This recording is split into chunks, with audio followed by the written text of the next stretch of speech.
Okay. I'm assuming that we'd probably want the smelly cheese or carpe donut. Donuts probably won't last the 9.5 days.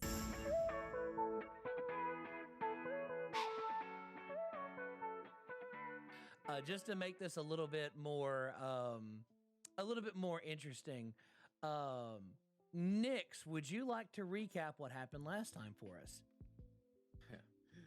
You want me to do it in character? Absolutely. if you are comfortable doing so. Let me see if I can. Okay. So yeah, I met all these weird people in this city. One of them has a pretty cool hat. That's nice. Seems like we'd all been wandering around doing, chores, errands, things like that. And then we met up at this weirdly named bridge with the half-naked guy flying in somehow. That was weird. Gotta ask him about that. What's it called? Then we all went to this tavern. Very strange. No blood. Was really surprised by that. Everybody tried to kill themselves with drinking water. And we talked to some guy that wanted us to do a thing and prevent a invasion of some town. I think it was Tribor, something like that. And didn't want us to tell anybody, so I very carefully did not tell anyone except for my friends about the invasion in Tribor. And then we split up a bit to get some personal errands taken care of. And I followed Hat Guy because I don't have anything else to do. Hat Guy.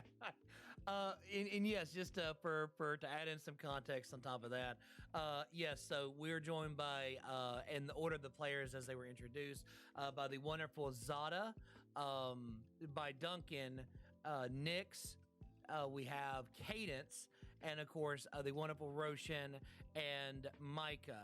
So all of our adventurers here arrived independently last time.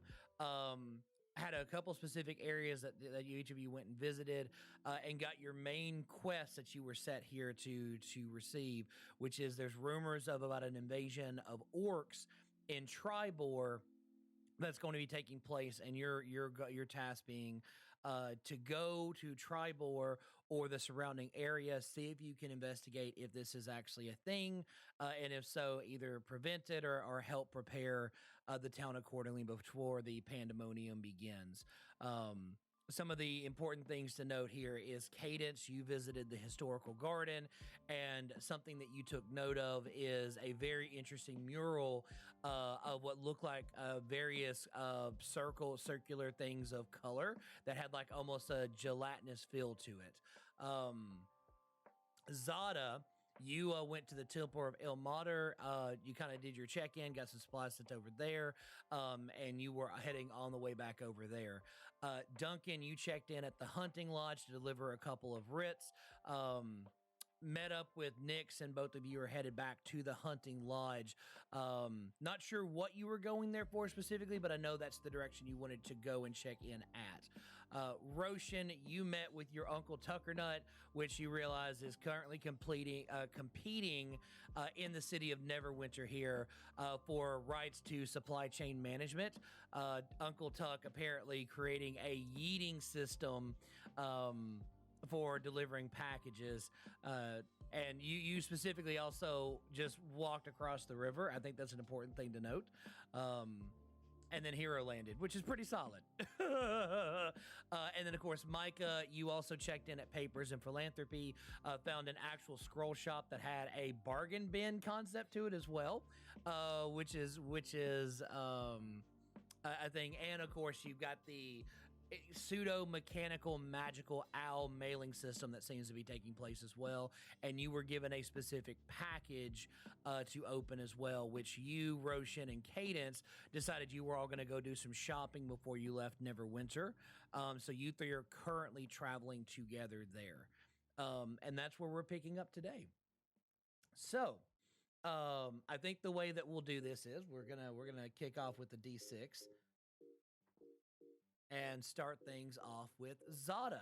Zada, So you have decided to travel on your own back to the Temple of Ilmater. So at this point, you are arriving back at the temple. What would you like to do? Well, where we left off, I had rolled a bad persuasion to attempt to acquire a healing potion. Yes. So I'm assuming that didn't play out so great. So, since you initially have arrived and you were kind of like, hey, looking for some extra, adventuring s support, as you will, the initial your findings are from the temple is that they have like some extra rations they could provide you. They have some extra sleeping bags if you need it. Basically, the supplies that you actually brought with you, they can give you some of those, but didn't appear to have anything, at least from like a particular healing potion or anything like that, at least at this time. They said to check back later, but they didn't have anything available that they could provide you, at least for now. Okay, well, I will pick up some additional rations from them. Okay. How many days of rations are you going to take? I currently have 10. Okay. So I will grab another 5. Okay. So and for confirmation, everybody as well, don't stress too much about micromanaging like your ration quantities and things like that. Just try to be mindful of your travel time and that you want to make sure that you have enough available to kind of last you through the actual trips there. So for clarification though, it's important to keep up with how much you're going to be keeping on you. Don't stress too much about micromanaging like quantities and things like that. I won't be asking for it regularly. Just for confirmation there, Zada. But please continue. Okay. I will begin heading back towards the southern gate. Okay. Along the way, I'm going to keep an eye out for any symbols that would indicate there are members of the Harpers around. Okay. And if I'm able to locate any indication of a Harper's safe house or haven of some sort, I might try to get a healing potion from them. Okay. No, that's completely fine. So why don't you, as you're traveling south towards the gate, why don't you go ahead and give me a perception check, just kind of navigating around and see if something catches your eye, and we'll Okay. put you down right here. Let's see, how'd you go? So let us know how you did. That is an 18. Okay. So you swing by and you make your way past the House of Knowledge area, and you start to notice the actual kind of engraved on the side of a building. Definitely the sign of the Harpers. More specifically, you can tell that this is marked in a way that this is probably a safe haven of some sort. All right, I would like to follow those symbols and discreetly inquire within for a contact. Okay, so you make it. You can easily do so as well as a, the secret handshake and all those good things. Getting into the actual safe house, you make it into the area yourself. You feel like pretty discreetly, all things considered. And you're just basically greeted to a table, and there's just a single individual sitting there, and who simply looks at you and goes, "Who are you?" Good afternoon. My name is Zada. I am traveling from Waterdeep and am seeking assistance as we've been requested to continue on to Tribor on a mission. I would like to know if there's any kind of assistance I can provide, and if you perhaps have some healing potion or assistance you can provide me along the way. As you say that, you notice as you're talking, they are slowly pulling out what looks like what looks like a clipboard of some kind, and they kind of pass it forward. Sign here, please. I will sign. And as you do, you are given 3 items. One of them is a single potion of healing. You are given what looks like a blanket, just kind of like not necessarily like a Snuggie, but definitely a pretty comfortable blanket that has like the Harper embroidery on it. And you are given a sweatband if you choose to do so that also has the Harper logo on it. So you're given 2 items for branding purposes, and you're given your potion of healing. I will place these items in my traveling pouch. Excellent. And after that, do you head towards the south gate? Yes, please. Thank you so much. Perfect. Absolutely. Zada has arrived at the gate, which we are going to now move on to shopping party. All right. Cadence, Mika, and Rocean. You 3 are up. You are currently doing the window shopping, kind of checking things out. What are each of you looking for in particular? I know I'm looking for like snacks. You looking for snacks? Yeah, I need like pretzel bites and chips. And I'm about to go on a trip, and I need food. Okay. You're definitely gonna want something more nutritious than just chips. Oh, you're right. You're right. I need jerky. Fresh fruit, cheese. Cheese. Yeah, I need cheese. Fruit. Yeah, I could do some fruit. Like, fruit's okay. Veggies we're good without, but like fruit, we can go in on some fruit. Okay. So, Rocean, while you're keeping an eye out for snacks and snacks plus shops, Mika, is there anything in particular besides food that you are currently looking to shop for? I am looking for something akin to a first aid kit. Oh, okay. And Cadence, what about yourself?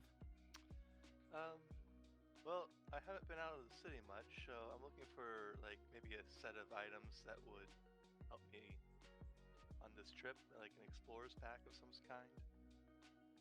Okay. All right. So when looking along, and I want to clarify as well, both to everybody that is currently listening in, to all of you, how much I wish I'm both appreciative and terrified at the power that you have given me with fantasy name generators.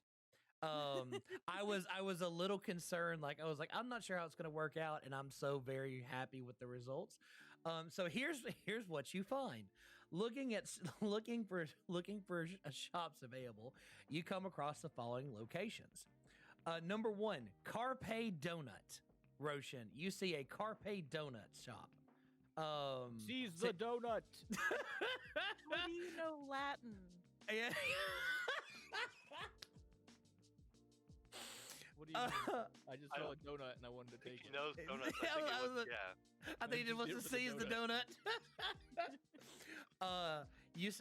You see a shop that says Soulmate, SOLE mate. There is a Fluffy Goose repair shop.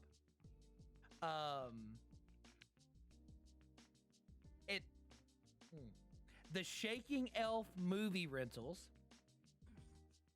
What was a movie? Exactly. You might want to go and find out. The Wicked Shoe Pet Store and the Adapt Wolf. And the Adapt Wolf specifically, you notice it seems like you see a wolf that has like a backpack and boots on, and like it's a wolf, but it's like a decked out wolf. And last before that, the Wicked Shoe Pet Store.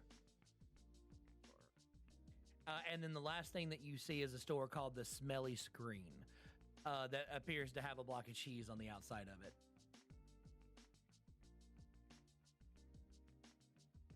So where are y'all headed? And y'all can divide and conquer if you choose to, or you can each go to an independent, or you can go as a group. The choice is yours. Okay, I'm gonna turn to both of them and say,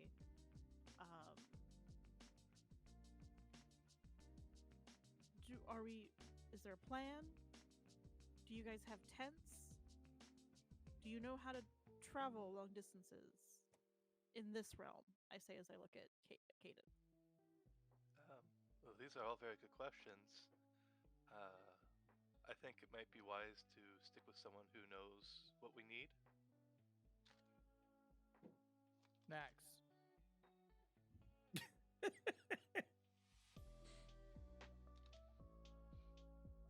If that's all you want, you can go. I mean, what else do we need? I got a sleeping bag, and I can sleep in the bag. I got rope. I heard everybody needs rope. Rope is very important. But you don't have, do you have like rations or a fire starter or a potion?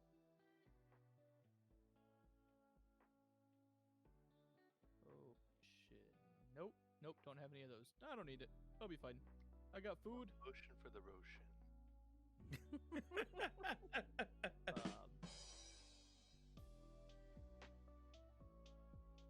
You know what? A tent wouldn't be bad, actually. I've thought about it. You're right. But first, food.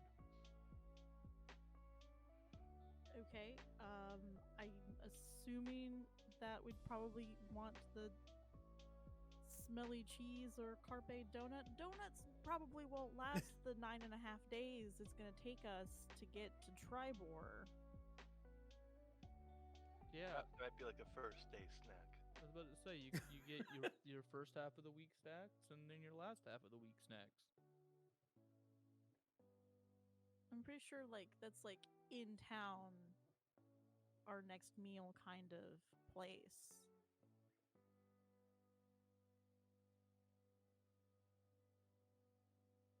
So it is kind of late for brunch.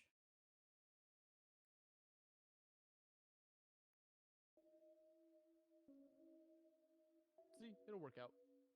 Okay, I'm gonna go with the smelly cheese, and if I don't know if they're coming or not. Okay, so you I'm had gonna go to the smelly cheese with them. Okay, so you two had. Smelly cheese. All right, so you all make it to the smelly screen. Okay, and while you were there, Smelly screen? I thought you It- said the smelly cheese. no, it's the smelly screen, but That makes a whole lot the picture is with the actual picture outside the shop is of cheese. Okay. And with that, as you go inside, so just to kind of give you an idea of what you're actually looking at in here, as all of you enter the shop, you are hit with probably at least 19 to 20 different scents that just completely overwhelm you. Like there is a ton of different types that are cheese here. I mean, you've got pepper jack, there's cheddar, there's all kinds of cheeses you can imagine are in this shop. Some of them smell phenomenal, some of them not so much. But you are definitely seeing tons and tons of different cheeses here. More specifically, what you see is there is these all fall under the category of cheese hunks. Of different varieties. There looks like there's also toasted cheese that's here. That counts as a ration if you choose to have a cheese only ration. Not recommended probably from a dietary perspective, but it still qualifies. So you can spend as much time as you want shopping here. You do see that you see what look like two individuals that look almost identical. Both of them have just absolutely majestic mustaches. One of them is wearing a red hat. The other is wearing a green. And they're like, welcome to the smelly screen. How can we help you? We're about to embark on a journey of roughly 9.5 days. Do you only sell cheese here, or do you sell other sorts of rations that would probably fit in the charcuterie category? Well, we do sell the cheese adjacent things, such as, and you see, like he pulls out the little wooden tray and puts it on the counter, and you see what looks like a tiny piece of bread, a tiny piece of meat that's been dried out. There is a tiny bottle of wine and a little mug of ale. Like all of it, definitely not necessarily like clearly not designed to be like a sample per se, but at least as a display, if nothing else. So it Perfect. I need seems that. like I need like I don't really care about your little tiny ale, but like I need meats and cheeses and club crackers. Those are clearly club crackers. Don't lie to me. they might be club crackers. It's fine. But if you you have an absolute choice to refer to the PHB for this, but just so you understand, any bread that you choose to take from here, it's 2 copper for each loaf. Cheese hunks, regardless of quality, is 1 silver piece. Meat chunks, which again, each one of these represent, if you're thinking about like from a ration perspective, it's a singular ration. Cheese hunks are about 1 silver piece. The meat is 3 silver pieces, and the wine is 2 silver pieces, unless you want the good stuff in the back.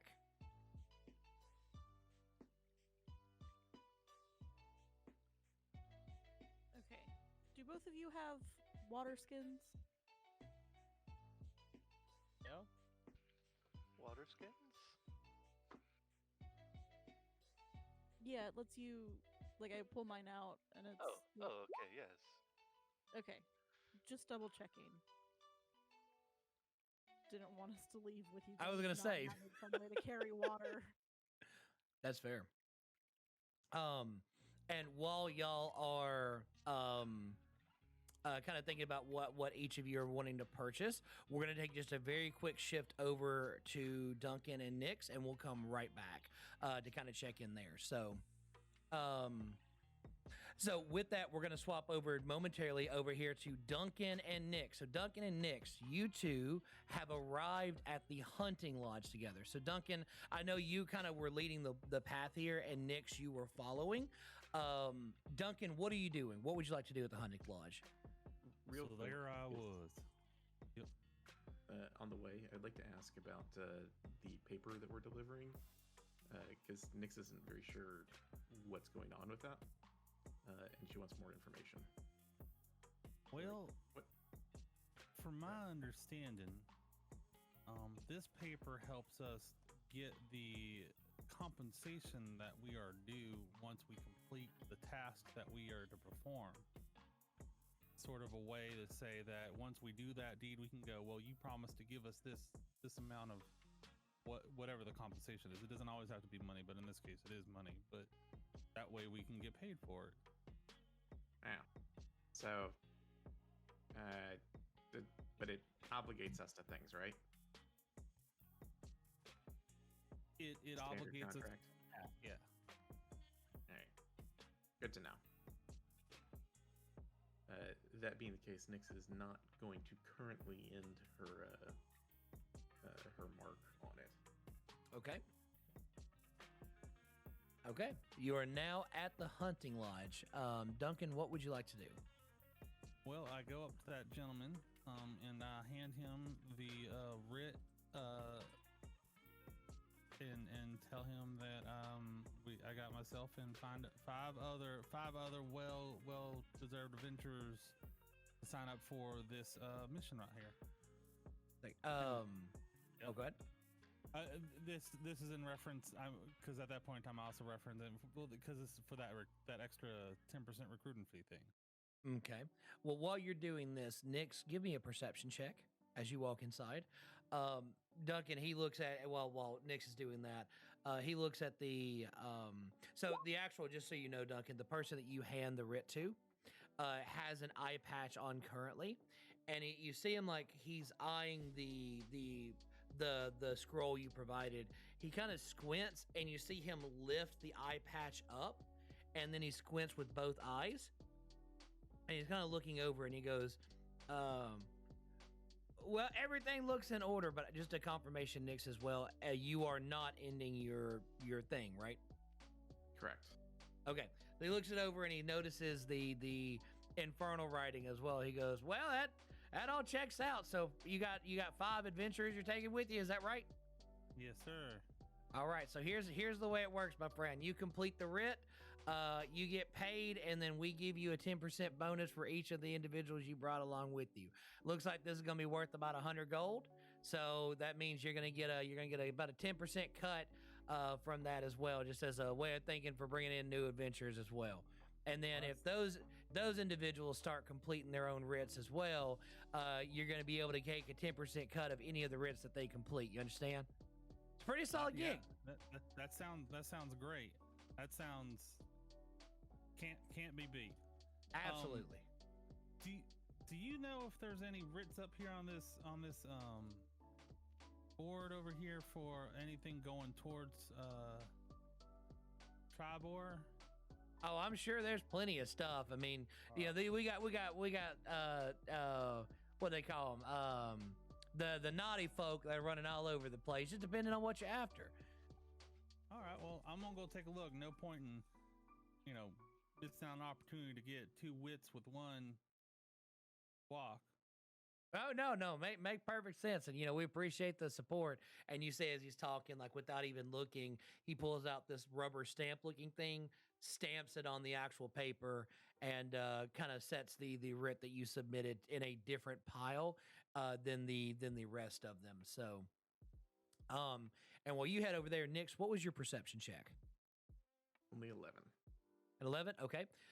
While you're kind of, Nix, as you walk inside, you notice that it seems like there's a pretty robust crowd here. Everybody seems to be talking, but you do notice a singular table that seems to have been like kind of eyeing you cautiously, very much along the lines of trying to figure out like, it almost like similar to the individual you encountered last week that thought you were a tiefling child, of the same tenacity is what you notice. They haven't approached you, but you do notice them looking at you. I will just like stand close to Duncan and say, those guys are looking at me funny. Also, I see what you're doing here, and I like it. But you're gonna cut me in, right? So here's the deal. If you can get yourselves 5 adventurers and get them to sign up, you can get a 10% of their cut. Yep. We've accidentally created a pyramid scheme. I assumed you did this on purpose. No, I didn't realize it. Uh-oh. But sorry. Please go ahead. All right. Can I get the same 5 adventurers that you got? Maybe. Well, I wouldn't see why not if it's a different writ, perhaps. Interesting. You can always ask the gentleman over there if that's something that could happen. Like, because I don't. If you find a writ that we could do over in Tribor, I won't mind signing up and giving you 10% of that from my standpoint. All right. I'm gonna go back over to the guy that we just talked to and be like, so how does this referral thing work? Okay. And while you do that, and Duncan, you head over to the board. Let's do a couple things and make sure to notate these. Duncan, roll me a D100. We'll cut back to that conversation momentarily. Zada, you've made it to the actual gate. You're the first one there, but I want you to do me a favor. Can you when you get to the gate while you're waiting for the others, is there anything in particular that you would like to do while you wait, if you notice that nobody else has arrived yet? If no one is there and it seems relatively Uh-huh. I am going to sit on the ground with all of my stuff, like, kind of piled in between my legs in front of me. Mm-hmm. And I will take out my weaver's kit Mm-hmm. and work on some more embroidery along the edge of my cloak while I'm waiting. Okay. As you are doing that, a random stranger walks up and sits down beside you. They do not introduce themselves. They just sit down right beside you. Are they sitting closely beside me? Imagine park bench sitting right beside you. Okay. I will look up from my embroidery, kind of eye them. Mm-hmm. Do they seem interested in what I'm doing? So what you notice is that they're kind of fully robed, or I guess cloaked, better said.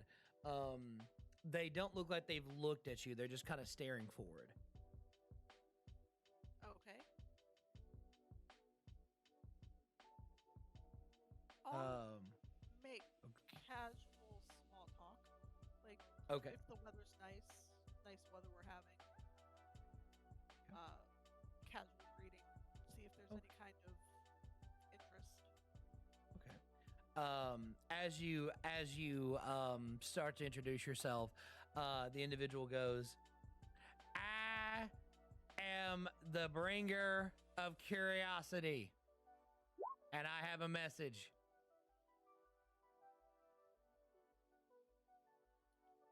What is this message? I am intrigued. You see them hold a hand up. And kind of does the like finger grab. Okay.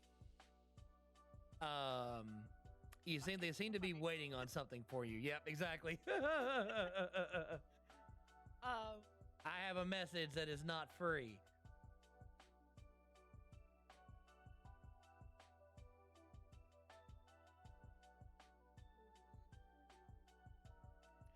How are they dressed? You said it's a robe? Very tattered robes as well. Okay. If it's very tattered robes, I will reach in and give them a silver and see what happens. Okay. They take the silver from you. You see them pull out a purse from nowhere, a little coin purse, open it up, and you just see silver and gold just like shining at it. And they put the silver in there, they close it up and put it away. And they go, hang on, let me make sure I got this right. Words are hard.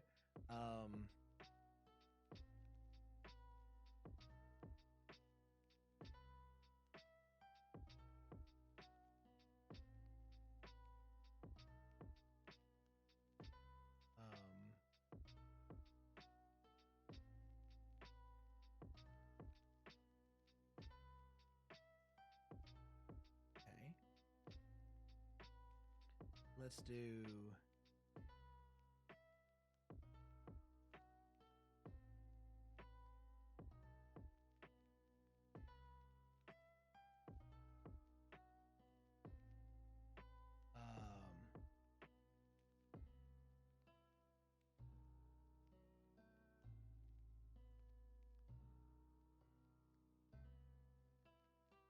Okay, there we go.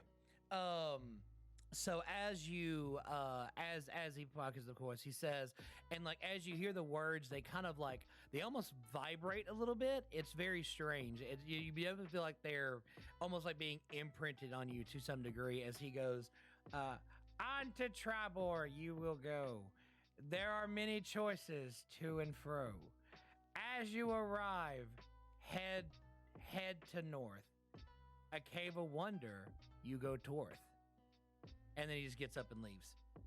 Like it's not even like it's just he just uncomfortably just gets up and just kind of scurries away.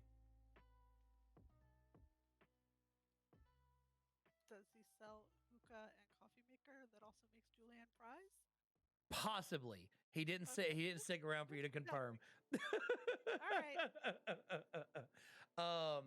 And with this information, as you continue as you were, we head back to the shopping party. Okay, so Mika, Rocean, and Cadence, you are in the wonderful world of the smelling screen. What would do you all have particular purchases you would like to make here, or any questions for the shopkeepers? So who would you say is your biggest competitor? Would you like me to be honest? No, I want you to lie. Okay. Yes, be honest. I would have to say it's the those son of a guns at Oh My God. Okay. Because Wow, cheese I never knew Neverwinter was so full of entrepreneurs. Absolutely. It's the age of recovery. So a lot of folks have come in to bring in a lot of what I've been. I think the leadership here calls them startup companies here, all over the place. Not really going very far, but they're making progress. But yeah, the for some reason there seems to be a direct competition between cheese and fish. So the fishmongers at Oh My God seem to be our biggest competitors. Interesting. Well, I've done my shopping. Is there anything specific that you guys want to buy? Well, you mentioned something about tents. I don't see any in this cheese shop. I'm gonna buy some cheese. But, can I do like 10 hunks of cheese for 7 silver? Give me a persuasion check. Oh no. As this is going on, I look over to Micah and go, "What is he doing?" Trying to barter? Barter. Can you explain? Okay. It's basically where you go back and forth with a person who has something that you want, and you make repeated offers until you come to a consensus as what to finally pay for the product or service. Oh, it's a game. Some people see it as such. And as you say, game Cadence, you see the brothers, or the parent brothers. They kind of lean in and they whisper to each other. One of them kind of like leans in. They go, "I'll make you a better deal, my friend. We'll let you have 10 hunks of cheese for 6 silver if you spread the good word of the smelly screen." I look over at Micah. Micah, is that a good deal? 6 is less than 7. I mean, yeah, no, but like. I All bet right, you owe deal. us a favor now. So you so for 6 silver you receive 10 hunks of cheese. However, the 10th piece of cheese is a very, very expensive type of cheese that seems like you didn't notice it like out on display or ever as well. Smells phenomenal, but one piece of cheese is different than the other. That's the Gruyere cheese. Yeah. You got it. I will ask the shopkeep to point us in the direction of a place that sells like travel gear. Mm-hmm. Well, you have there's a shop right across the street there that's got the wolf, and their prices are just a little expensive though. If I was going to give you a recommendation, there's actually a really solid place. I personally go if we're ever going to go, like we're going to go camping or anything like that, right? It's called the Greedy Eagle. Don't let the name fool you. Like, yes, it's the Greedy Eagle, right? But don't worry, they're good people. They're really good people. Interesting. Thank you. Have Absolutely. a great afternoon. You as well. Come back for your cheeses anytime. And After listen, we don't. leave- Oh, go ahead. After we leave, I turned to Rocean and I said that was actually a wonderful deal because they never specified what you had to do in order for it to count for you spreading the word. Oh, hold on, I got this. And at the top of Rocean's lungs, he's just gonna yell, "The smelly cheese place is nice!" All right. Work here is done. Contract complete. You see, Interpretation. you see a lot of people as you yell. They kind of turn to look at you, like they're actively shopping. They see you yell, they look at the shop, and then they just go about their business. But yes, I would agree. Contract complete.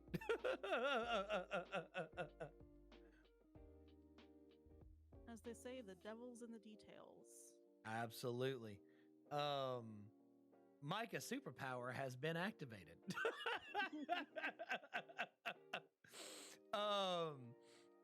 But yes, so you and you just in the area that you're in, you do see the initial shop that you saw with that had the wolf symbol that was mentioned, and you can also see the greedy eagle here. So where would you like to head? How much weight do you put in the word of those identical shopkeepers?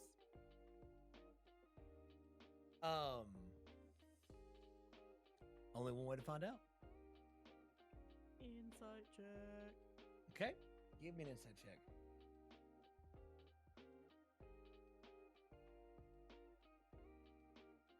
Just me? Sure. If anybody else wants to do one, you can. I'm not an insight person. I suppose I could ponder their question. Okay. I am also not an insight person, which is why I asked the group, because I rolled a 6. All right. I mean, since words have no actual mass, would they not be intrinsically weightless?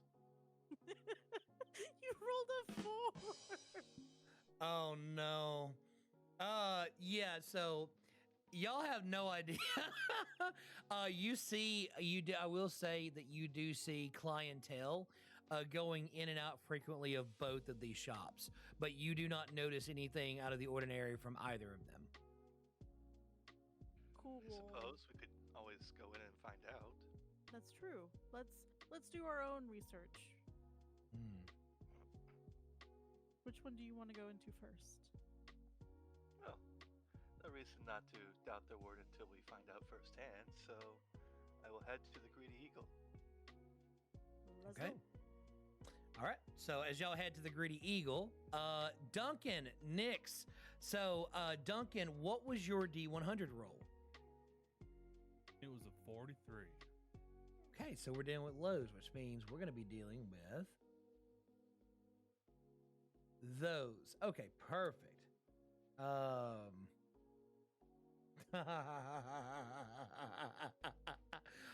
Okay, cool. Excellent. I apologize in advance. So yeah, so you're kind of scrolling through and you're looking at some of the various writs available, and you see a couple that are in the area, but one sticks out to you pretty well. And one thing I'm going to do very quickly is I'm going to move us to a different page momentarily. Is it this page? Oh. It is. Okay, so I'm going to move everybody back to the map. Yep. And you see, and we're going to go ahead and just mark it just with a little, we'll use, I think, maybe yellow for the writs to make it easier for you. You see that right over here, right there, boop, is where the location is that that this writ seems to be take place. So it looks like it's right on the way, right? It says to adventurers to whom it concerns. This is a writ for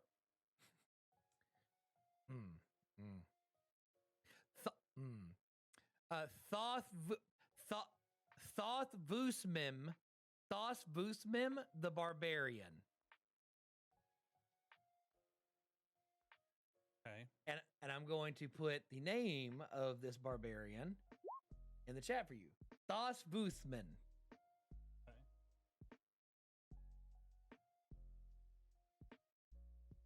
and I posted it in chat for everybody in here as well. Yes. So Thos Vusman the Barbarian.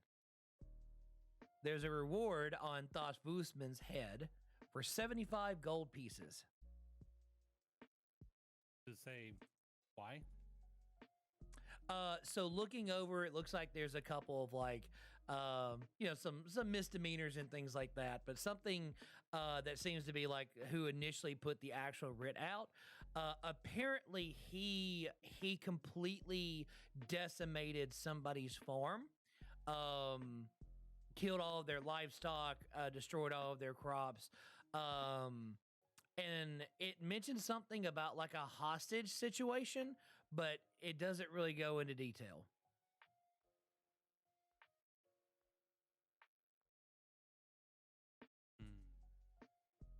Is this because sometimes there's writs that are like first person to do it gets it kind of thing, or is this a exclusivity? If I pick this up, I'm the only one who can do it. I mean, it's up to you. It looks like a lot of these the writs, they've been posted there for some time.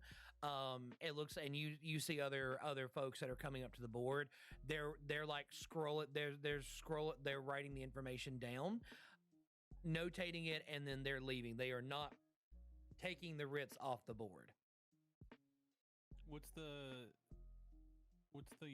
ruling on if I just do it and then can I grab the writ after I've completed the task? Is that possible? What do you mean? So like you I'm trying to don't understand why people are writing it down and not taking the writ. Oh, so it looks like what you see is there's a couple adventurers that they're writing down the information and locations of several individuals, like to log, like that way as they're traveling, if they happen to come across this individual, they have it notated as well. I would say not this time, but the last time you were in here, you did see somebody come in. They took a writ off the paper, they took the writ off the wall, and then they actually submitted it with proof of the actual thing. So you can take it if you want to, if you don't want anybody else to have a chance at it. It just seems like there's a common. It's almost like, think of it like a common courtesy that folks are writing it down, but that way, if somebody else happens to come across that individual, they can take it out, because remember, the main mission here is not for personal gain but for safety of the area. So I'll commit it to memory. Okay. We'll see how well that works out. Okay, so you're not writing it down, you're just trying to remember the individual and the location. Yep. Okay. The DM will remember that. Is there? Well, Is there like a map thing that goes with that writ? It is. I mean, there is one on the actual writ itself. So if you wanted to like write down the location itself, it's got. I mean, think of it like pseudo coordinates if you want to. Sure.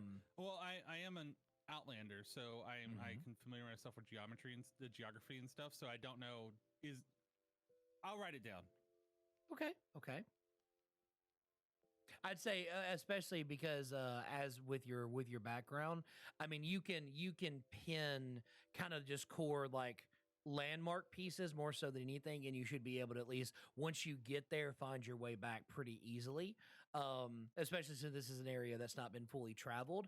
But yes, it's a matter of getting there. Like you don't need to like photocopy the entire thing. You know you're comfortable enough with specific landmarks that you can notate that down if you choose to. So. Okay, so you have picked up the information for Thoth Vusman the Barbarian. And then I'll just head over to Nyx, but I'm also going to keep an eye on the people who keep staring at it. Okay, that's fair. Nyx, you arrived at the actual kind of the counter to where the individual that you saw Duncan hand in the actual writ itself. And you see the actual the tender, the individual that had the eye patch look at you and go, well, how can I help you, my little friend? Yeah, so you're giving away money for things? Well, sort of. You see, what you do is, and kind of points over to the board, is there's a lot of really bad fellas out there. I guess it's an important thing to note as well, Duncan. My apologies. The writ you saw specifically mentioned dead or alive. It's so just for confirmation on that. But says there's a lot of bad folks out there. We're just looking for folks to go and take care of them. And if you just happen to take care of them, there's usually some sort of bounty, we usually call them. A little bit of a reward as a way of showing thank you for your hard effort, making the world just a little bit safer. So I can off a guy, and if he's on one of your lists, you'll pay me for it? Correct. Wow. How do I get people on your lists? Well, if they've done something bad, you just need to submit the request. Or if somebody submits a request, that puts them on the list. And just out of sheer curiosity and no other reason, there's no verification of that or anything like that? Well, I mean, whoever's submitting the writ is the one that's upfronting the reward. So if there's somebody bad that you need taken care of, I mean, if you're gonna offer a 50 gold reward, well, you are offering that money up front, and then we disperse it to whoever takes care of it. So, I see. Absolutely. Right. We just help make sure that folks don't get bamboozled. You understand? Yeah, that's a lot less abusable. That's unfortunate. Did you say abusable? No. But like if I wanted to, put out a hit on somebody, you're the guy to talk to? I just have to have money?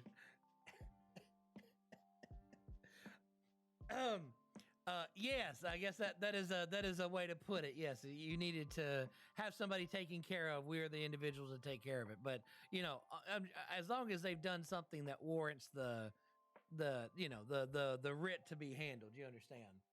Yeah. I'm sure they have. And how much money is like standard for this sort of thing? Oh, hang on one sec. I'm getting phone call? Hang on here. Sorry, one sec. My apologies. There we go. Fix that back. We're good now. Sorry about that, everybody. Just saw I freeze in place there for a minute. I'm like, that's not normal. There we go. Well, we should be good. Okay, so we're good to go now. Sorry, say that one more time, Nix. I apologize. I was just asking, how much money is standard for one of these hits? Well, it just depends on what it is. If it's somebody that you want brought in alive, or if you want somebody that's alive, that's usually around 25 gold. If you want somebody that's definitely taken care of, like where they definitely need to be executed, it's usually around 50 gold. And then usually dead or alive, we put those at about 75 gold because that's somebody that is bad enough. You never know. You never know what to expect. So as long as you can just bring them in one way or the other, they're usually worth a little bit more. Got it. And of course, if you want the big ones out there, there's a couple folks out there that there's individuals, especially more of the nobles, that will put like between 200 and 500 gold out there to take care of them because they've done something that's so heinous it has to be taken care of without question. And if I wanted to put out a hit on somebody that's very, very strong, I can do that. Absolutely. Just be aware, depending on how you write what they've done and who they are, the more you offer financially, the more likely you're going to find folks going to try to find that individual to take care of them. You got to incentivize them. Got it. You got it. That's right. Interesting. And Duncan, about this point, this is when you've arrived back over here.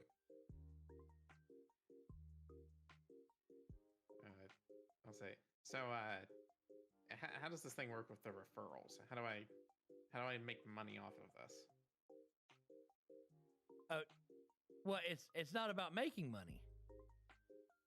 Oh, What do you mean? well, your referrals. My apologies. So the way that it works is you bring in new adventurers, and any adventure that you've earned, any writs they complete, you're going to get 10% of that value. So let's say, for example, somebody has 100 gold writ that's out to take care of somebody, and you have somebody brand new that completes this, but you're the one that brought them in. You're going to get 10 gold for that because you're the one that made sure you found the person to take care of the job. All right, and he's getting 10 gold from me. But like, if we do this again, does he get another 10 gold? That's correct. Interesting. And what happens if I were to turn in a writ with his name on it? Well, he's already registered, so you couldn't also register him. Oh, but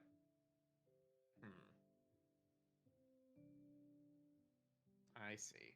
That's right. So, no matter how many writs we do, he can't like register the same person more than once. That is correct. So going forward, he will always get 10 gold for everything that you complete, and anyone that you bring in, you would always get the 10% of everything that they complete. It's a little way of go ahead.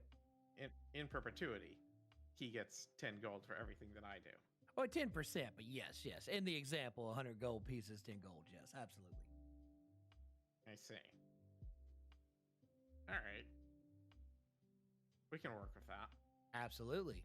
So if you have any adventures that you're wanting to register, just let us know before you complete the writ. Got it.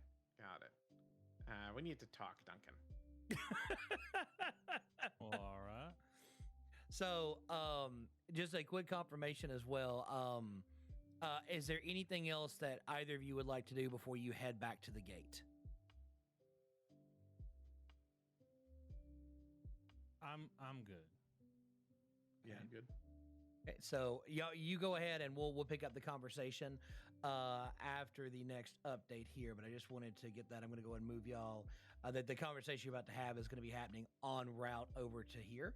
But I'll put y'all here at the entrance.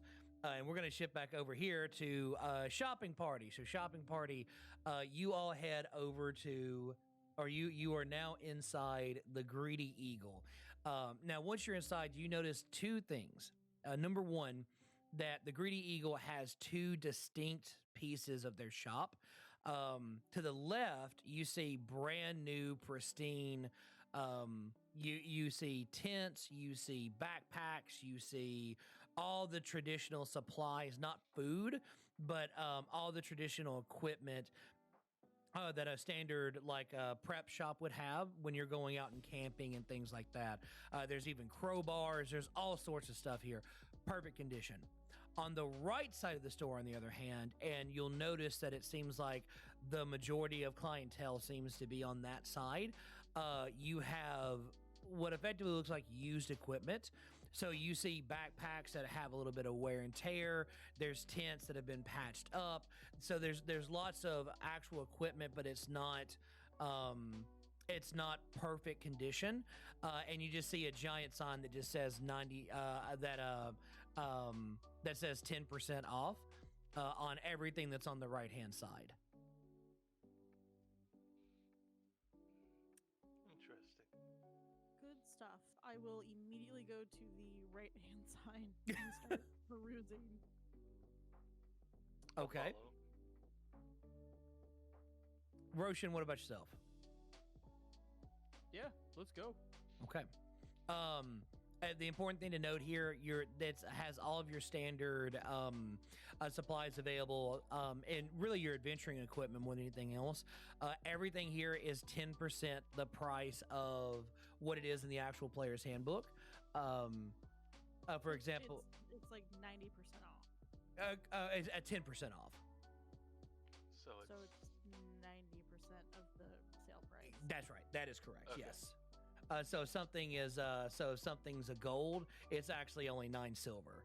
And so yeah, and everything here looks to be standard cost. So everything is same standard price that you would see in the player's handbook as well. So, but there are equipment packs, tools, adventuring gear, and a few trade goods that are available, but primarily tools and equipment packs seem to be the primary things that are available. Okay, I'm gonna attempt to find an herbalism kit, or not an herbalism kit, healer's kit in the used section. You can looking around, so you see a couple options that are available. Some of them missing some of the core pieces, and more along the lines though of like think of like finding like you're looking for a Lego set, but then you see like non-Legos or non-standard pieces in there, so they still work. They're just kind of a little mishmash together, but you can easily find some. Standard price of a healer's kit is 5 gold, but if you chose to get one from over here, you are looking at 4 gold, 5 silver. That's half of the money that I have. If you choose to take one. So you all said that we needed a tent and some rope.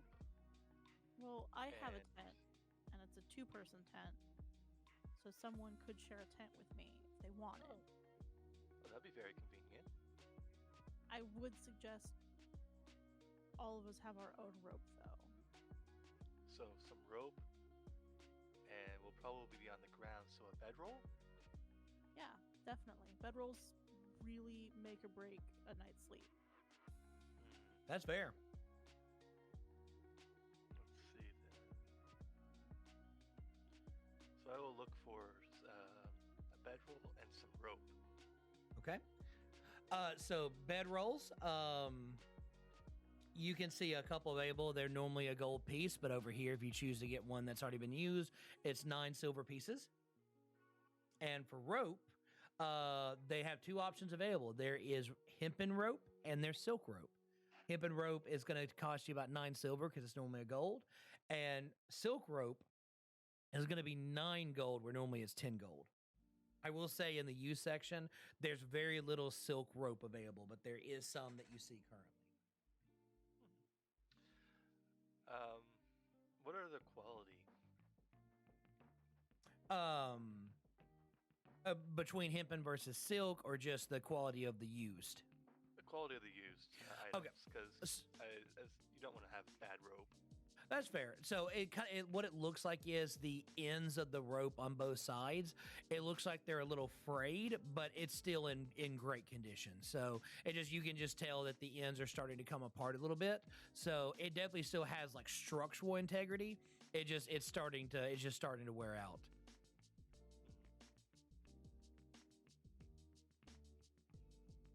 And how about the bedroll? The bedroll looks like it's been patchwork together. Like there are clearly pieces of like it was ripped. It was maybe there was a stain spilt on it, but those areas have been removed, and like new fabric has been patched over it. So everything's very patchwork, but it looks like it's structurally sound as well. Oh, how colorful! I'll get a bedroll from here, and I'll get a regular priced rope as well. Okay, perfect. Rocean, are you shopping? Or are you looking for anything in particular here? I want a tent. Okay. I already have these pots and these pans. So I think I'm good. I just Okay. need a tent. Okay. And so the tent's over here. If you get one of the used one, again, it's kind of patchworked up a little bit as well. A 2-person tent is normally 2 gold pieces. But if you I'll get pay this, full price. I'm gonna get a fancy tent. okay, all right, you getting Wanna yourself a live life fancy in tent. luxury. All right, that is 2 gold pieces, my friend. All right, is there anything else that y'all would like to shop for that you can think of? Actually, I'll tell you what. Each of you give me each of you roll me a D100. If you can do me a favor, just very quickly, roll me a D100. Sure. You got it. Let's I got see what else is in 84. here. An 84. let's see what else this little store has. I got a 93. Okay, an 84, a 93. And I got a 62. Okay, 62, 84, 93. Okay, so a 62. Cadence, you're looking around and you notice a silver skull the size of a coin. An 84, you find a receipt. You can it looks like it was just it's you can't tell if somebody was there on purpose or somebody actually left it, but you have seen a receipt. You can choose to look at it and see what the receipt is for, but there is a receipt. And then a 92 a 92 93. 93, my apologies.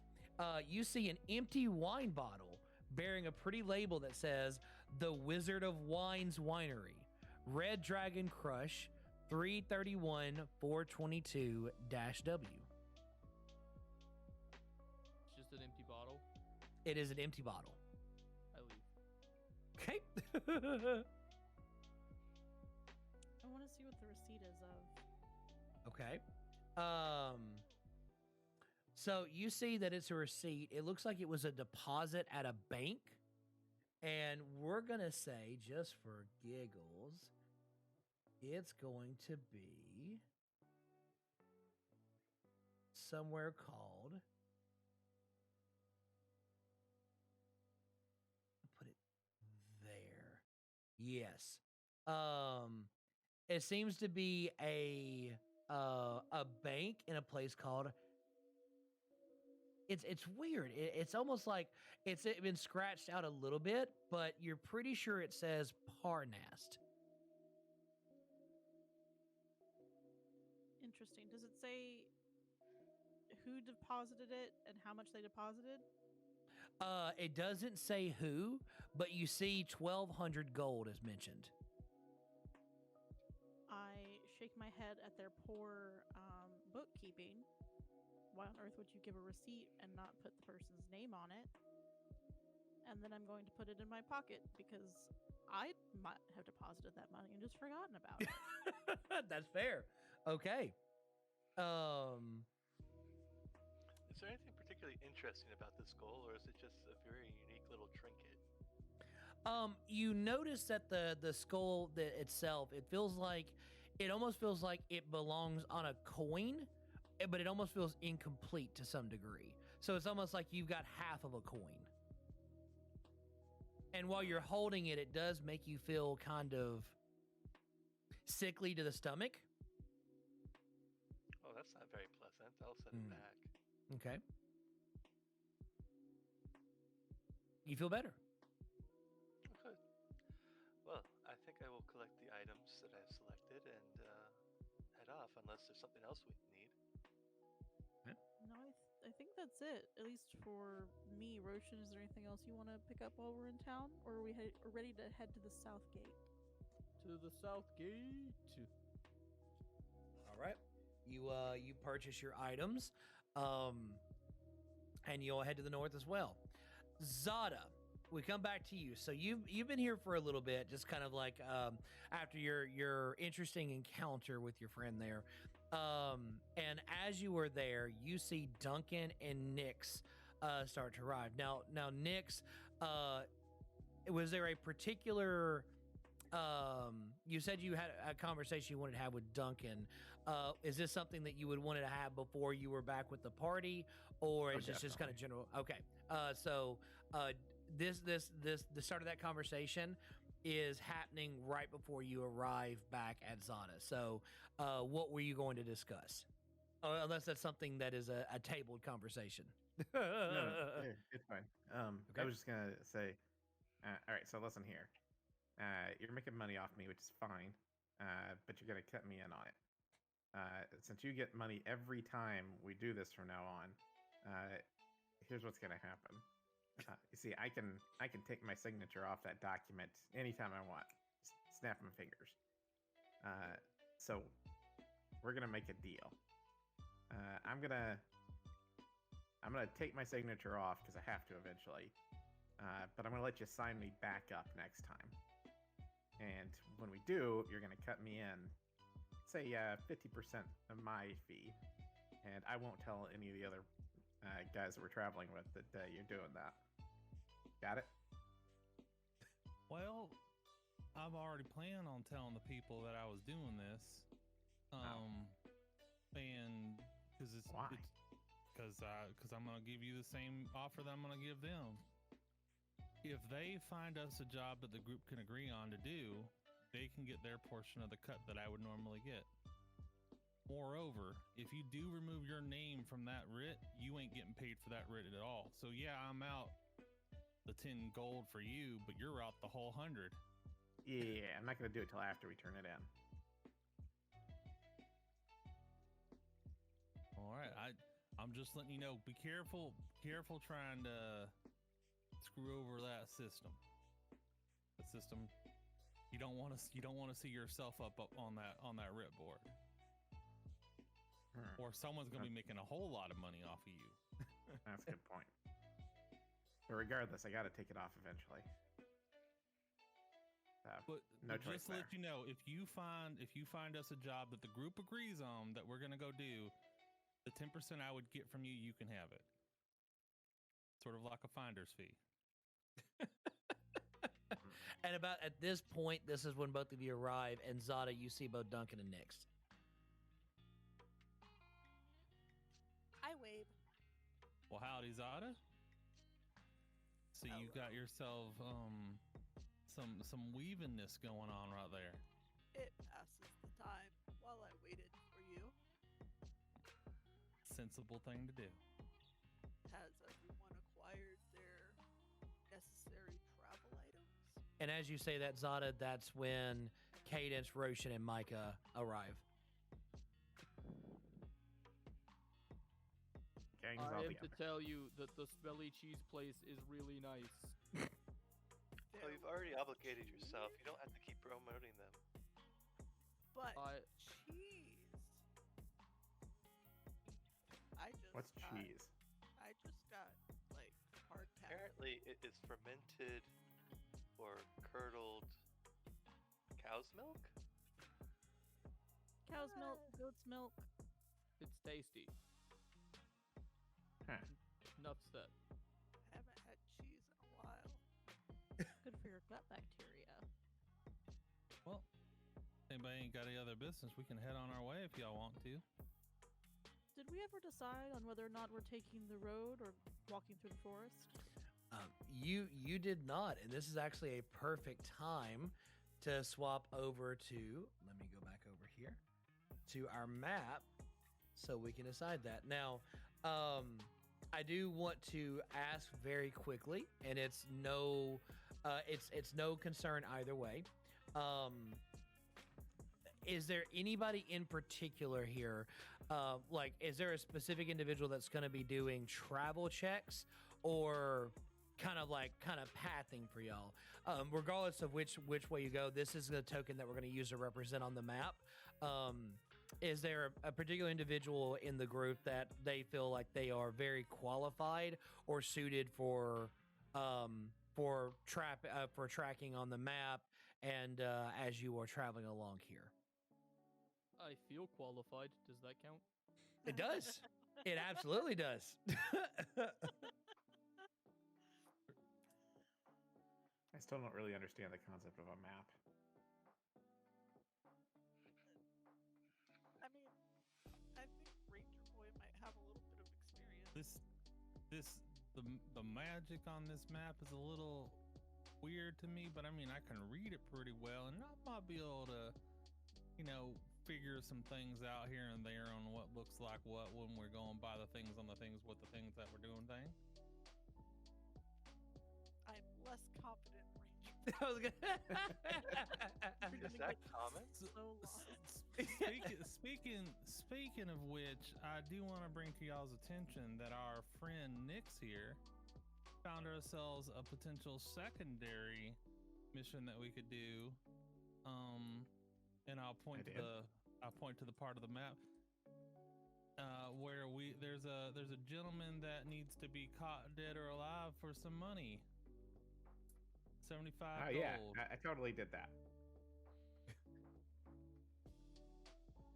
last seen at the foot of the Sword Mountains. Yeah, right around in here. And I point to where that yellow dot is.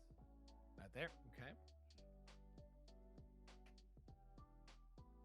And just for your measuring, we got some measuring sticks here that are available to confirm for mileage as well. There, I'm going to use just in case we need them. So.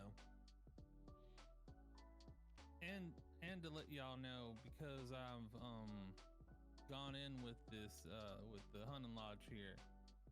If we complete this quest, we get an extra 10% for each of us, minus myself, because I don't get the 10%. But I don't get the 10% for myself. I technically get the 10% for y'all, but I'm just gonna tag it on top for everybody. So instead of 75 gold, you guys will be getting 82.5. Well, 82 gold, 5 silver. Is that how that math works? I That believe sounds that's how like the math- numbers. I don't Yeah. like numbers, but thank you. If we do it, if you guys agree to it, it's just a little bit of extra cash on our way there. I don't know how. I can't. Can I figure out how many more days that would probably tag onto our trip? It depends on, well, probably not, depending on your like time, like finding the individual, but assuming in terms of travel, I mean, you're looking at maybe half a day extra from where you were headed there. So and then back. So it is a pit stop, but it also depends on the direction you go. Like, for example, if you cut from here and you decide to go through the woods, you could technically literally almost cut straight to there and then cut over, just kind of as an example there.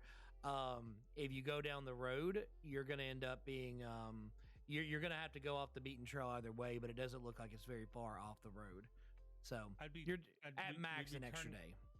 It would be, coming from a player, it'd be wiser, from knowing what I know, it'd be wiser for us to pick him up on the way back to Neverwinter if we go back to Neverwinter. Say that, like, right? Where are we turning this guy in? Because if we can take him to Tribor and it counts, then we can do it on the way there. But if it's like turn into Neverwinter location only, then that's a way back thing, and we can decide that way later. Absolutely. And I didn't pick up the writ, so anybody could complete it. So if we did, I'll kind of sort of explain to you guys, because sometimes it's common courtesy not to claim the writ if it's not something you can guarantee that you can go do. And since I didn't get you guys' permission up front, I just figured I'd write down the stuff and just say, this guy could be here. If he is here and we pick him up, Panda, did it say where he needs to be turned in at? Can he be turned in at any It did law? not. So at that point in time, it would be, you have to return him back to where the writ is then. You could always ask. Real quick, just because I noticed this, it looks like the map measurements are double what they should be. So, like, this area is 200 when it should be 100, basically. Or if you measure. Interesting. So we can easily find out how far something away it is. We just have to divide by 2. Okay. Yeah, that's actually interesting. I can double check why it's mapping out that way, but yeah, it looks like you're right. It's just about half, so that works out perfect. Yep. I would say if we decide to do it, just because I don't know where to turn them in at, it's probably gonna be safe to turn them in back here at this writ place. All right, so we pick him up on the way back. Are we coming back? If we're coming back. It also didn't say. We also didn't know about the writ, whether or not we had to come back to claim it here. I said no. Yeah. We'd have to come back here to claim the other writ though too. So I guess we'd have to come back. Well, one thing to keep in mind, though, that you do know that from your initial quest, it was specifically mentioned either returning back to Neverwinter or informing from Tribor confirmation on your success. So you do know that was something that was mentioned, at least by the person that gave you the original quest. You know, you guys, I'm down for whatever you guys decide amongst yourselves. If you want to take this up, I'll go get that last little bit of information on where we need to turn him in while you guys decide, and then I'll go back and ask that question. I thought we were leaving. May I have a small piece of cheese? Sure. You gotta wait until it's food time though. But yeah. Okay. Thank you so much. I love that I so much. miss cheese. Oh. Okay. So I guess the big question is, which direction are y'all headed? Because you pretty much have three options available here, depending on what y'all are wanting to do. Option one, you follow the road down to here, and then you head over here to Tribor. Option two, you cut straight across. Oh, y'all can't actually see my thing. Sorry. You can go down here. Oh, it's doing the snap thing, isn't it? Here we go. No snapping. That's what I want. There we go. You go down here and cut all the way over. Option two, you try to beeline it right to Tribor here, unless you were going here first. You'll be cutting through the Neverwinter Woods, but that is an option available. And I'm putting option 3 on here only because it was mentioned last time. You can technically try to follow the riverside, and you can try to follow that along if you wanted to, and it'll take you over here, and then you have to go down. That is an option available as well. What would you like to do? Doing some rough estimates. Mm-hmm. If we take the high road to Tribor, it'll take us about 11 days. If we go straight from Neverwinter to Tribor, as the crow flies, it'll take us 7 days and 8 hours. Not counting anything that we encounter in the woods.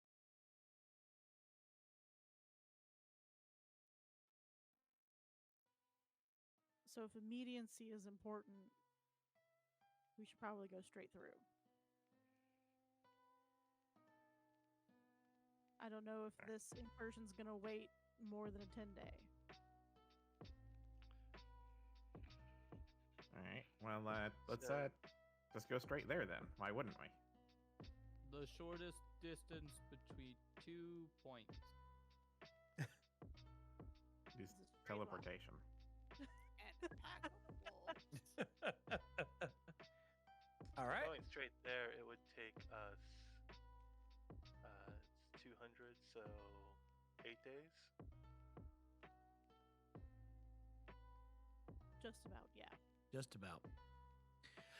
All right. Well, with that being said, then I only have one more crucial question for y'all, which is, what pace are you wanting to travel? Are you going to go at a normal speed? Are you going to go at a slow speed? Or are you going to be traveling at a fast speed? Normal. I agree. Moderate. It all seems when good. Something is chasing us and fast. We'll start at a normal pace and we'll Pick up if we need to, I suppose. Yeah, we're taking the fast way anyway. That's fair. Okay. Well, then, just pulling up two things real quick. There we go. First of all, as a reminder, everybody, as well, this is basically mid-afternoon at this point, but this is the just because for everybody's day tracking purposes, this is the second of Elisis, I believe it is, or Eliasis, or the High Sun. We'll just say the second of High Sun. That is the current date that it is. So as you are traveling and days pass, I will try to make sure at the beginning of the day to remind you what day it is. Just that way we can keep on what's happening on that side as well. Which also reminds me, I need to make sure I got everybody's birthdays accounted for. So we don't miss that. Okay. We've if we got... leave now, we'll be halfway to Helm's Hold before nightfall.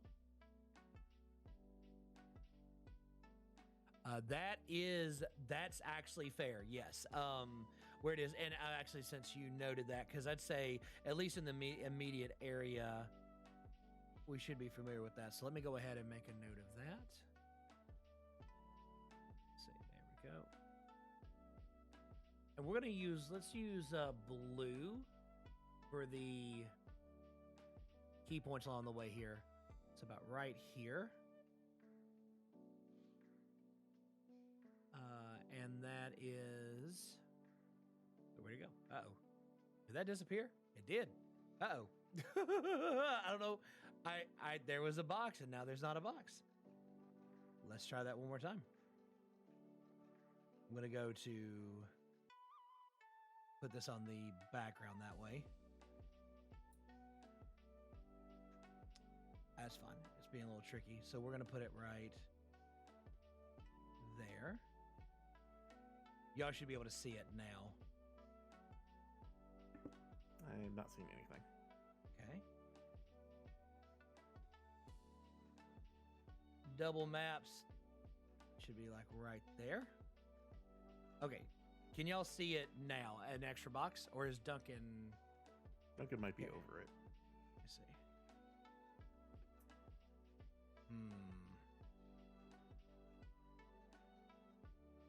All right. Little bamboozle. Let's try that one more time. Okay, I can... Oh, it's not staying. Oh. Well, it is now. Okay, we're gonna go. Now. We're gonna go with green. Green it is. All right. Blue So is not you allowed.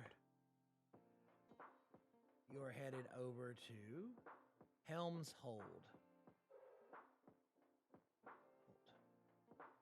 Is what you are seeing right there. Okay, I'm gonna. Perfect. So yes, if so, we're gonna go ahead and start our travel here. Duncan, since you're actually since you're doing the tracking, we're actually gonna start with you.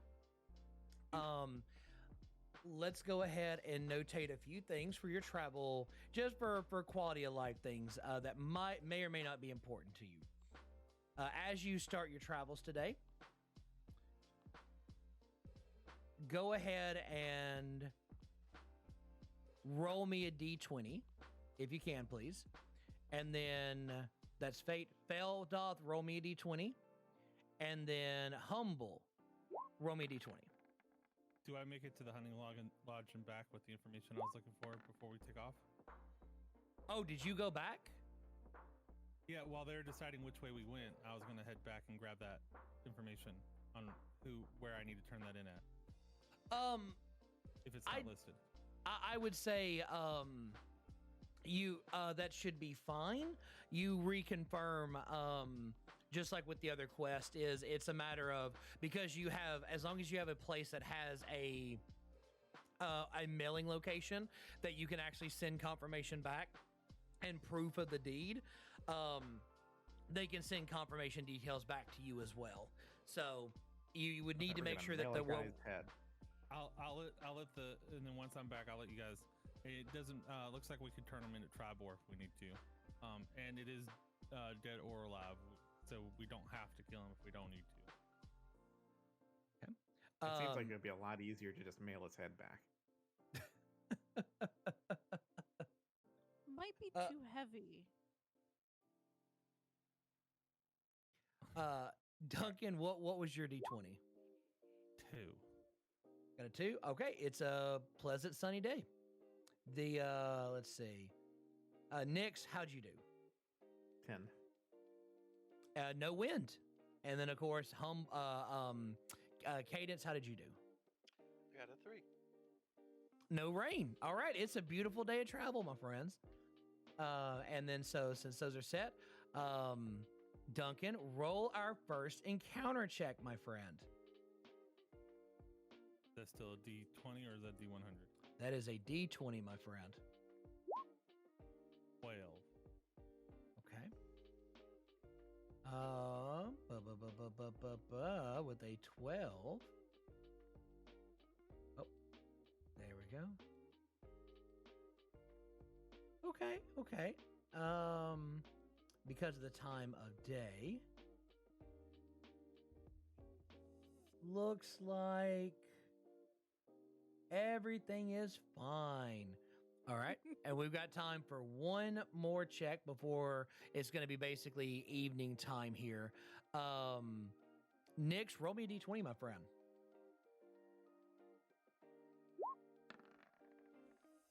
14. Okay. Yep, no, everything seems okay. Everything's all right so far. And at this point, it's the sun's starting to set. It's getting really, really late in the day.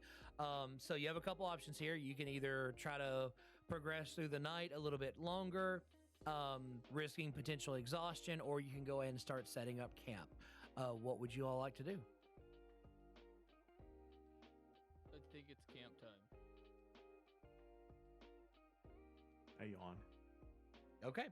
All right. So we're gonna be setting this up a little bit. We're gonna give this a go. It's this, and for those that are watching, this is a little bit kind of we're testing the waters with the camping mechanic here. There's a little bit of activities here, but we're gonna kind of take it one panda pod at a time here. But I think we're gonna be fine. So starting out now, there's a couple things to notate about actually setting the camp up. A couple tasks you need to do. So there's setting up the tents and bedrolls, creating a fire pit, going and gathering firewood if you do not have any currently available, or building a campfire instead of that as well. There's the option to go and hunt and gather food. There's a couple options, or even just prepare food for the evening if you choose to do so. There's a couple things that you can do, such as creating a camouflage, extra structures if you want to do something to kind of reinforce your camp, all sorts of activities depending on what you would like to do. So we'll do a quick round robin, and we'll assume, and of course the most important option available as well, you can choose just to relax, just to take some downtime and work on something else in lieu on helping to prepare the camp. That is an option that's available. The more people doing particular tasks, I think it's the faster that particular activity is going to happen. But I don't think it's not a major game changer because of the time that you're getting ready to set up camp. So I'm just gonna go around the table here and say, are there any particular activities that any of you would like to call dibs on, or you would like to help out with starting out here? I would like to teach Cadence and Rocean how to properly set up a tent. Okay. Cadence is all for this. It seems like an interesting activity. And when we are done, I'm going to cast alarm around the camp. Perfect. I would like to use my background and go find food and fresh water should this land be able to provide it. Okay. So you're Duncan. You're gonna go out hunting. Okay. Yeah. For food and or fresh water, depending on what you can find. Yeah. Okay. So Kate. Oh, Rocean, go ahead. Sorry. I'm gonna help with with tents, and then when Duncan gets back, I'll cook dinner. Okay. I'll go look. Go ahead. I'll go look for firewood, so we have something to burn. I will clear a place to set up a little campfire. Oh, perfect. And make sure that it doesn't spread anywhere. Excellent. Okay. So, Cadence, after you help with the tent setup, is there anything else you would like to do? Clear an area. So I guess help for the campfire, and then set up and just play music to create a relaxing atmosphere. Okay. Perfect. No, that works out fine. All right. So let's go ahead, and we got a couple checks that are going to happen here just to make sure everything's good. No, Internet Explorer, get out of here. No, you're not a part of this. The all right. DEG. Yeah, I was gonna say surprise. Spoilers. Zada, we're gonna start with you since you're trying to clear the area. Go ahead and sorry, go ahead.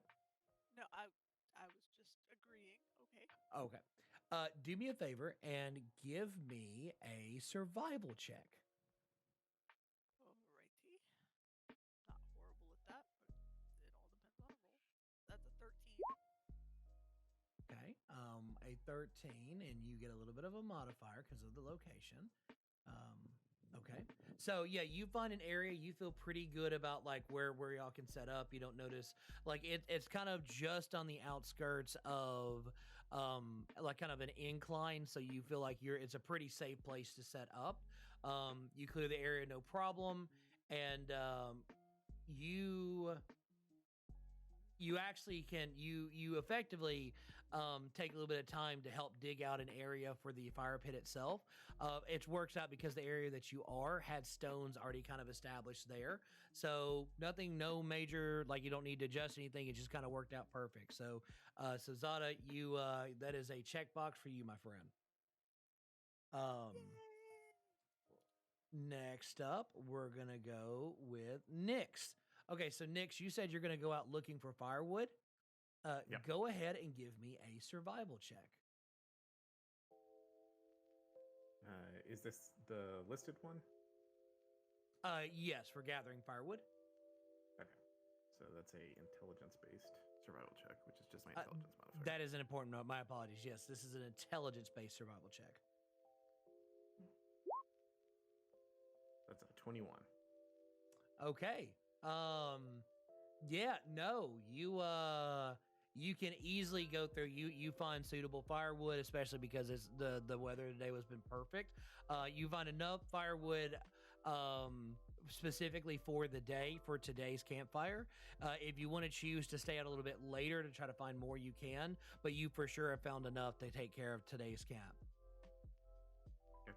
I'll bring it back and just pile it up near where Zada's preparing a place for the fire. Excellent. Nyx, you got a checkbox there. Duncan, you're out there hunting for food, my friend. Go ahead and do me a favor. Let's have yours be a wisdom. A regular survival check. This is to locate sources of food and water.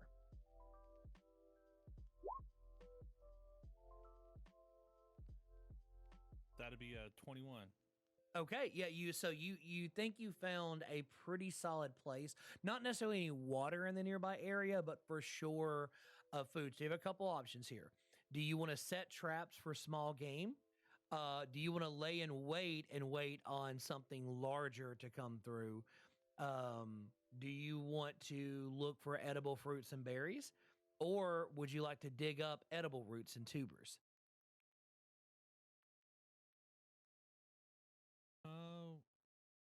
We'll lay in wait for a large game.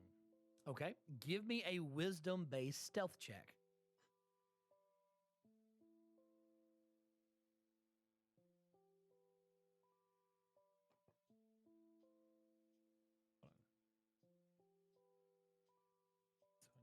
This and add 3.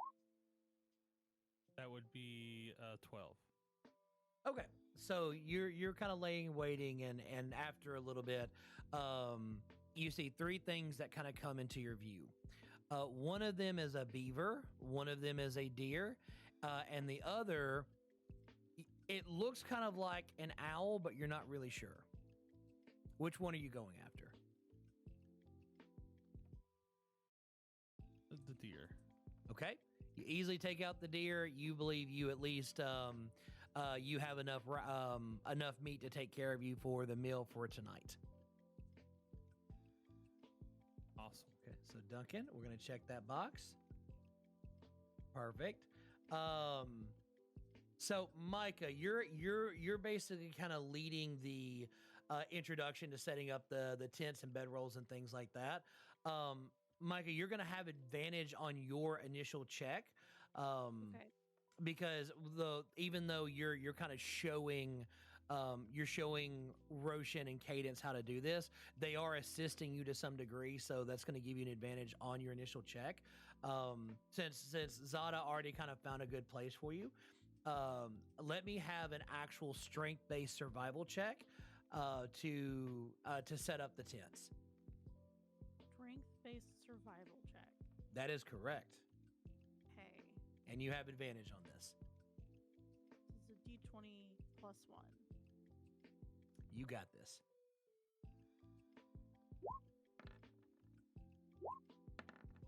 I rolled an 11 or a 3, so I'll take the 11 for a total of a 12.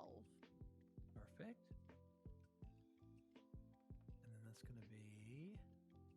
Level edition? 1. Level Or 1. So, you notice because of where you're set up, because it's a little rockier and on an incline. It's a little difficult to set the tents up. Not necessarily that y'all are doing anything wrong per se. It just seems like the ground's not wanting to agree 100% with y'all. But you feel like you've at least to a somewhat acceptable level.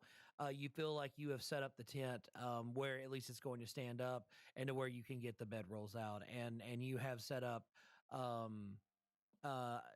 effectively tents for everybody that has a tent that has been set up there. And so, Rocean, you get a chance to show off your new tent as well with this being set up. So I'm gonna go and add a joke that. And Micah, I know you're gonna begin starting to cast alarm in the area. As you're doing that, Cadence, go ahead and give me a performance check. And while you're doing that, Rocean, you've got venison is up. It is time to start cooking, my friend.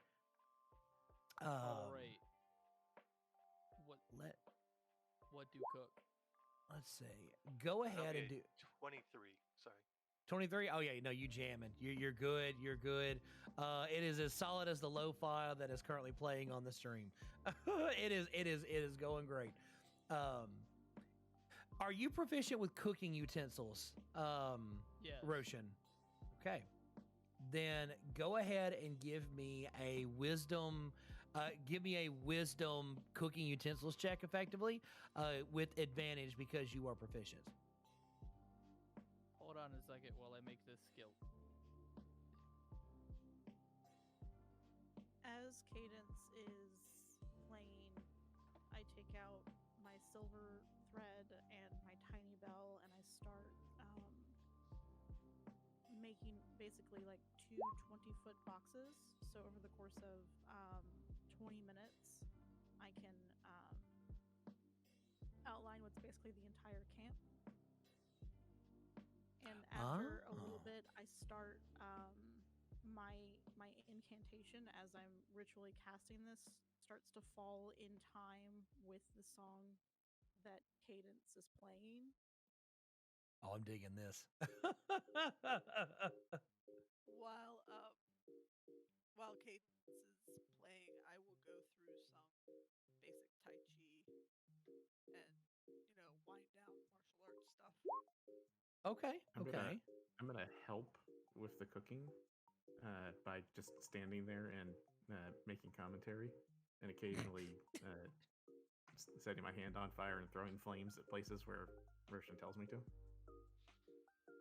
Okay. I got Okay. A 20 both times with advantage. Well, there you go. Yeah. So yeah, no, you are cooking this up super solid. Like you know what you're doing here. And you cook up enough to where you don't waste any of the actual food.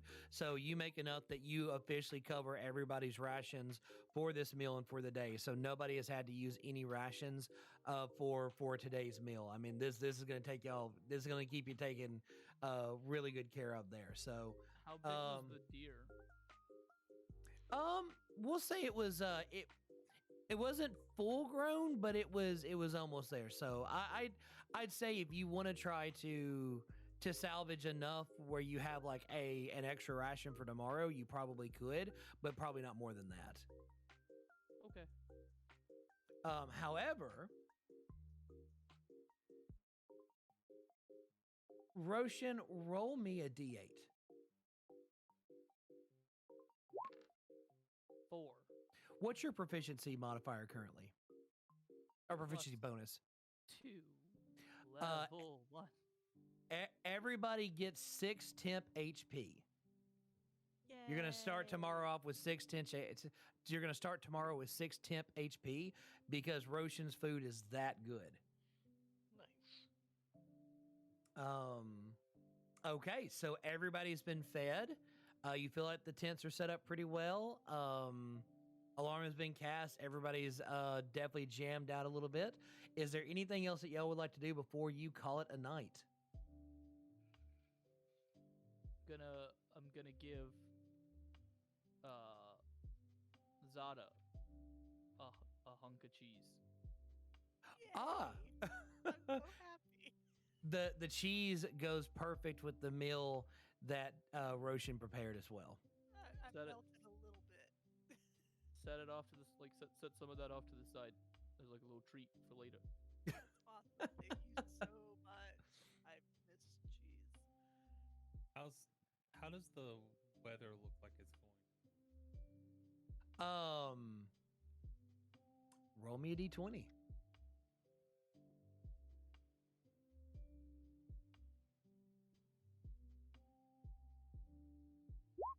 17. Okay. What specific aspect of the weather were you curious about? I'm trying to see if I can sense potential rain coming, whether or not I need to see if I can build a lean-to before I pass out, or if I'll be fine sleeping under the stars tonight. You think it's gonna be lightly raining tomorrow? I will attempt to build me a lean-to if I can. Okay. Yeah. No struggle whatsoever. The area that Zada picked out was solid enough that no concerns whatsoever. Awesome. Okay. Anything else before we call it a night? Do Is we there want to sort of any- watch? If you want to, not I have to. Is there any bone left over from the deer, like rib bone or anything that I could maybe salvage a little bit of that to save to make needles for my weaver's kit? Well, I hollowed them to get the marrow, because that's where Oh, the flavor well, is. I mean, I can still use that. I just have to chip off some. Roll me a d6. Okay. I rolled a 4. Okay. You think from because Rocean did actually a really, really good job making sure to maximize the marrow and things like that. But you think you could salvage enough remains for effectively about 4 you could probably make. Okay. All right. Thank you so much. Absolutely. All right. But as Rocean said, I guess that. Oh, I'm so sorry. Micah, go ahead. You're good. This is my first time traveling with a group large enough to actually set watches, but I think it's actually a really good idea. We do have the alarm that I've set, but that would be worst case scenario because they have to get pretty close before it goes off for me. But it would wake me up.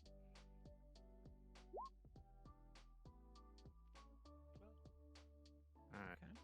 I'm gonna look around and see if there's a good place to set up like a lookout position. So the good news is the area that Zada picked out, there's you're sort of at a position where the back of you is completely blocked. So you don't have to worry about the back of you. So you could probably safely set up right towards the back of camp and get a good view of the other 3 sides that are not necessarily blocked. So yeah, you think there's a pretty solid spot you could set up. You could set up shop. Then I will attempt to what's it called? To like disguise it a bit. But Nyx's version of that is basically just throw some leaves and branches around it. So It has been pseudo camouflaged. You were gonna say Nyx though? Each of you need? What's that? How much rest do each of you need? 8 hours. Yeah, like 6 to 8. Okay. I need a little bit less, so I could take up a majority of the watch. Sure thing. And I just like crawl into one of the tents at random and go to sleep. That's not your tent. Go Whose ahead tent and did Nyx go in? let's find out. Roll me a d6. Roll me a d6 if you can, Nyx. I just want to say I have my own tent, but what's it called? I didn't bother to look. Micah, Nyx is in your tent. Nyx, that's my tent. That sound of snoring coming from inside.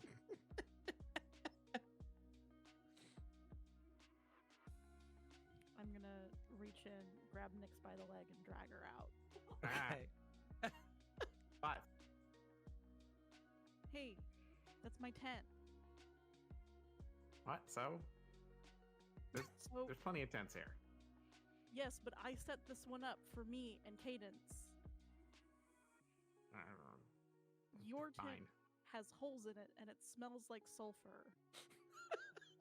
What's your point? I don't want to sleep in that tent. I want to sleep in my own tent.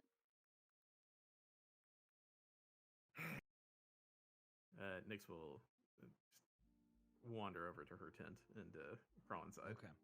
And immediately Perfect. go back to sleep. That's fair. Okay. So the question is, I know Cadence you offered. Is anybody else going to stay up and watch with Cadence on the first watch? Does somebody else want to watch before Cadence? You effectively, to probably make this easier, we'll put in 2 watches. So we'll say so you would take first watch. Cadence, is anybody going to take first watch with Cadence? And if not, who is going to be taking second watch? I'll volunteer for second watch, or Duncan will volunteer for second watch. Okay. I'll Alright. do a watch. Okay. Would Nyx you will like wake to? up early and take the last watch? Okay. So Duncan and Nyx on second watch, and Rocean, would you like to join Cadence on first watch? Sure. Last Okay. Last for Nyx. Perfect. Okay, cool. That works out perfect. So let's go ahead and do 2 things if we can. Since we're doing this on who's watching, Cadence, roll me a d20. Mm-hmm.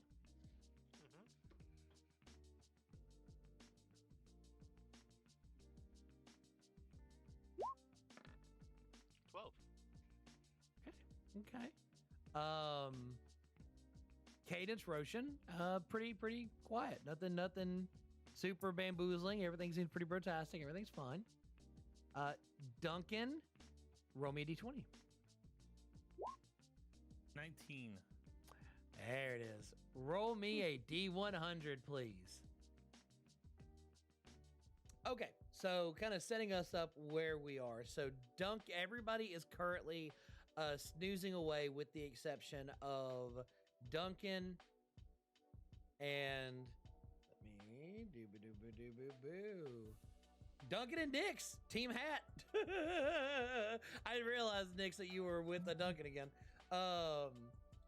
So you 2 are set up shop, and why don't you both of you give me a perception check? This is, if it matters, this is audible, not visual.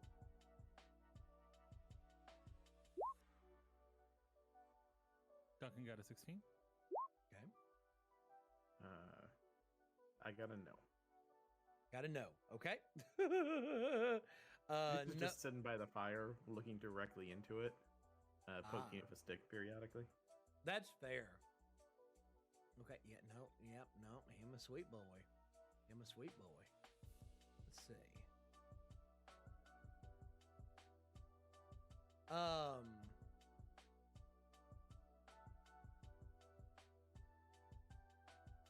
Okay, so while you're kind of standing at the fire there, Duncan, you think you overhear something coming from behind you, because remember, the way you're set up, you're watching an area in front to your left and right, but the back of you didn't have to worry about too much because you were kind of sitting at a not necessarily like a cliff, but you were kind of inclined in a certain way. You feel like you hear something coming from behind you, so you can't see anything, but you definitely hear something.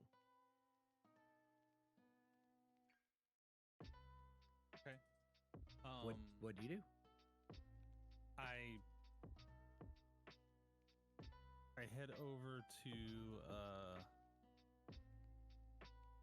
Nyx. Mm-hmm. Ears up, little one. I think there might be something around. And then I'll stealth into a shadowy area to see if anything approaches. Okay. Do you did for confirmation? Are you trying to put yourself in a place that you can see, or you're just trying to hide yourself in the camp area, Duncan? Just for confirmation. Trying to put myself in a place in which I can identify what it is. Okay, go and give me a stealth check. While that's happening, Nix, what are you doing? I'll just very visibly stand at the fire and look around, trying to figure out what it is that he's talking about. Okay. You do know that you don't notice anything in front of your sides, but you know if you want to look behind you, you're gonna have to kind of walk up and kind of pull yourself up a little bit to be able to see what's on the other side. Do you just kind of stand and watch the other areas, or do you go look behind you? No, I'd want to look behind me if that's where he motioned. Okay. Top 20. Excellent. So yeah, you feel like you're pretty stealthy, and as you're going to kind of look around, you notice at the same time Nick's just without any stealth at all, just grabs and boop looks up, and you see a couple things. First of all, Nix, you are face to face with the face of what looks like a half skeleton, half zombified head, like staring at you face to face. It's not moving. I'm going to immediately drop in surprise from where I've leveraged myself up. Fall back. Okay. That's fair. The hell is that? And while you do this, Duncan, you have a visual of what actually is going on. You see what looks like. Go ahead and. Oh, sorry about that, Brewster boy. Let's do this one here. Yep. And that one here, and that one there.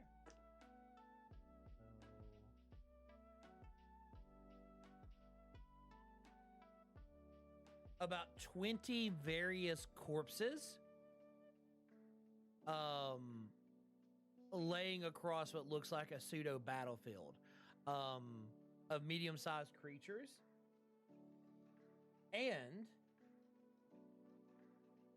you see what look like two much larger corpses that are kind of laying right in the dead center of them. You notice that there is like a chill around each of the corpses, but definitely not moving. But in the midst of that, you see that kind of like roaming around the area are two wolves that are kind of going around and look like they're picking at some of the bodies. However, at Nix's surprise and fall back, you see both of them have caught the attention of where the camp is. They don't appear that they've noticed Nix and Duncan. They definitely haven't noticed you, but you definitely see them like starting to slowly stalk their way towards the camp.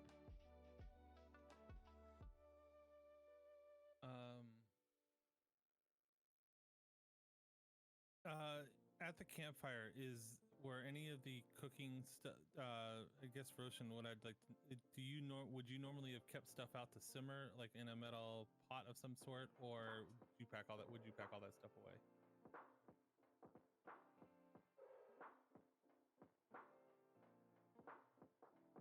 You're muted. Muted. Doing my best work on mute there. You're fine. I feel like I'd have packed it away. No, well, I didn't make a stew, did I? So then, yeah, I would have probably. Would you left it out to cool? Ooh, no, that's fair. Yeah, I'd have probably left it out to cool. Yeah. So at this point, I would say it's not hot, but there are utensils that are out and about. Duncan, if that helps. Break myself.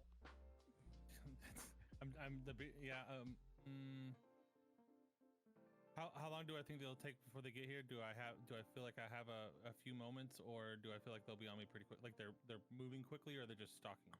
Something in your head tells you probably have a single round. There we go. 6 seconds. Correct.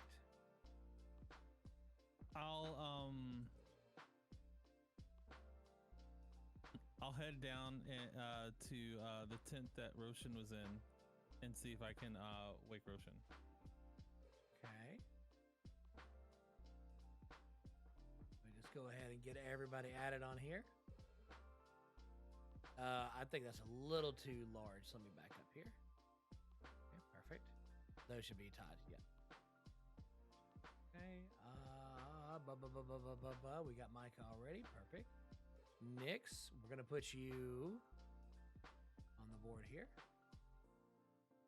Put you up here, right at the edge. Boop-a-dee-boop. Who else we got? Rocean was over here. Duncan, you're over here. You're like right there. And then Zada we're missing. Okay, perfect. So we're gonna have everybody kind of like laid out like right around here. There we go. Okay, so this is where you're currently stealthed here. This signifies the actual line here. That signifies the path of like where that incline was. And the wolves that you notice, they are coming from that direction. So they're gonna be heading this way. So you said you were heading over to where Rocean's tent is? Yep. Okay. So let's go ahead and feel free to move yourself right over here, right by Duncan if you want to. And while you do have a round. Sure. Since I gave Duncan Nyx, absolutely. You don't you did not see the wolves, but you do hear something approaching, if that matters. Yeah, so I know what Nyx knows. Well, thinks she knows here. Okay. She's gonna scramble backwards, and light her hand on fire, and when she gets back here, say, "There's zombies up there." That's a fair assumption. So your hand is currently on fire and you're waiting for zombies. Yes. Okay. Perfect. All right. So you make it to Rocean's tent. Now let's go ahead and let's everybody roll initiative. With the understanding that folks are currently asleep, but we're going to go ahead and have y'all in rotation just in case you get woken up and otherwise there. So, okay. So I see Nyx, Duncan, Mika, Cadence. Perfect. And I will go ahead and get our other buddies here. Let's see. I am apparently very, very deeply asleep. For some reason, it's not letting me click on my. Oh, there it goes. Let's see. This is actually really Sorry, I've handy. been humming a lullaby. No, you're fine. Let's see. We're gonna go ahead and I rolled a 9, but it did not add me to the thing because I hadn't clicked my pointer. okay. So One sec. Reroll or just type. No, in it's 9? fine. Just typing in 9 is fine. Okay. I'll get you added as a turn though. There you go. Okay, we've got that, and Rocean, whenever you are ready, my friend. Apologies. I problem. thought it went through.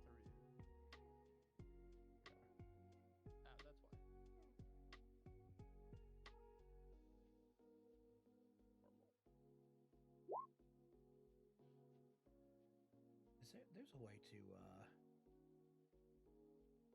maybe not.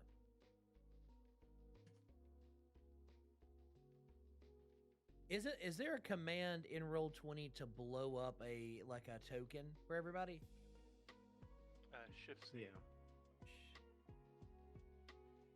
You said Shift C? Shift and Z. Z. There we go. Okay. That way, just that way everybody can see. That's our little wolves. Don't worry about the random acts there. Everything's fine. Okay. Let me go ahead and get them in here. Okay.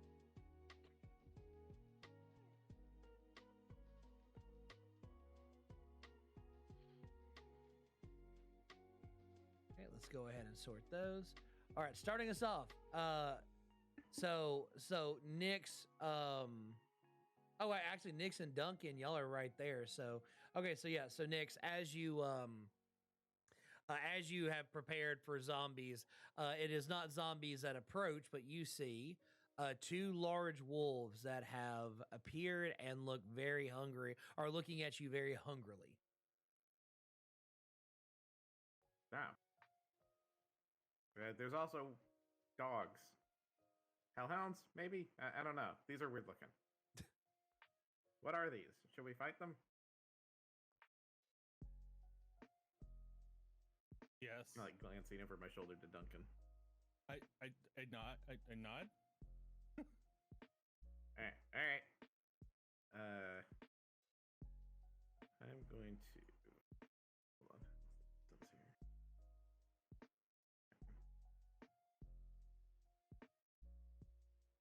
Perfect. So I'm gonna circle around them like so. Okay. Hold on. You have created a line. I needed to be right there, not right next to it. And then as I go, I'm going to pull out a small piece of what appears to be like rotten meat from my pouch. Okay. Just look at it, wince a little bit, and say, "This is never pleasant," and just toss it back and chew a couple of times. And then a moment later, this happens.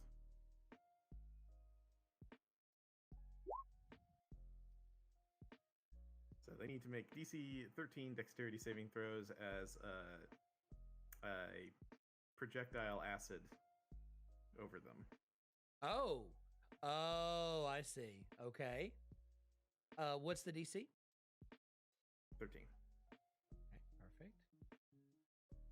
Pull that back up so I can see it here. Perfect. So the first one gonna be. It's not bad. It's not too bad.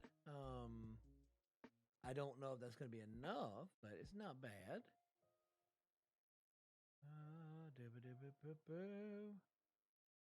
Getting that back here for their stat. Pull it up. Perfect.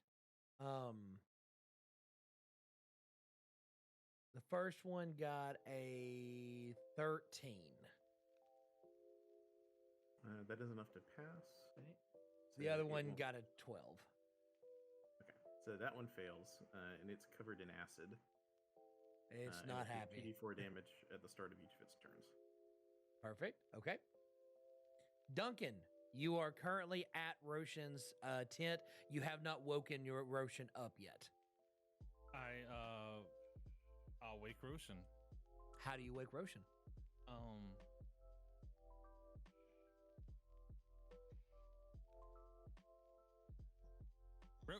Rocean, there's wolves here. And I'll jostle his leg. Okay. Rocean, your leg has been jostled. I yell. At the top of your lungs. Ah! Everybody Towards wakes the up. hill, wolves. And zombies. And maybe zombies. So everybody is now awake. So Duncan, you have woken up. Rocean, what else would you like to do? Prep for the next group to be woken up. Well, Rocean yelled. Oh, So you can go and make sure everybody's up if you want to, but Rocean did yell. that was my action, right? Yeah, probably. Okay. That's fine. You should have a bonus action though. I don't have anything. Okay. Then You do have all your movement. I do have all my movement.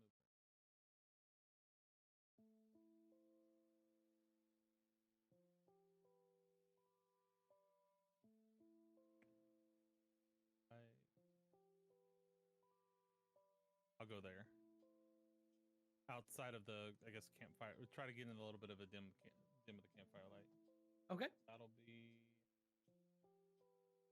it. Perfect. Cadence, you are up. Wolves are on deck. Okay, so we have some wolves here. That's interesting.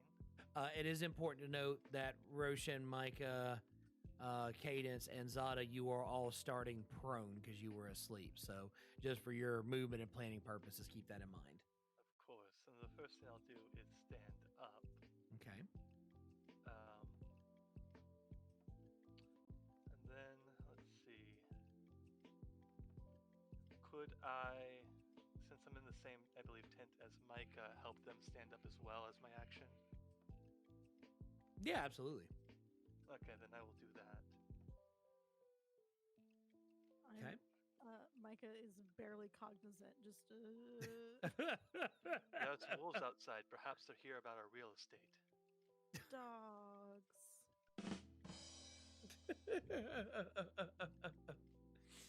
Any bonus actions, Cadence? Not at this time. Okay. The wolves are up. Nyx, the first one that you missed, it sees the spray that went to the other one. It turns and looks at you, and it growls menacingly. And it's gonna attempt to bite you. Let's see. The one that's covered in acid is able to use its action to scrape itself off or wash itself off. If Okay. it wants to. Does a 6 hit? It does not. Okay. That will miss. It's gonna. Ooh. The other one, on the other hand, it's going to. Let's see. It takes 5 damage. Takes 5 damage. Okay. It's definitely not looking 100% from that, so it's gonna. I guess it's gonna just rush over to you. Here we go. And it's gonna try to bite you. It kind of, you just do that thing that you get like the cartoon, like sworn by wolves. There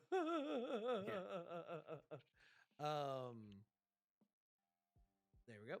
Let me go ahead and get the. Now, of course, because this is a wolf, and you notice that it angles itself a certain way.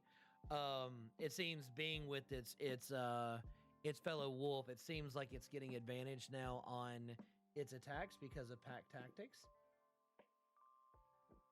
So, does a 22 hit? Sure does. Okay. Can you make me a strength saving throw, please? Certainly try. That's a 6. Okay. So you're going to take 7 piercing damage, and you are knocked prone. And we have the temporary hit points from Rocean, right? That is correct. Those are our wolves. We're moving on next to the only Rocean. Rocean, you are currently prone, but you are wide awake, and you hear wolves. Stand up, and I run towards the dogs. Perfect.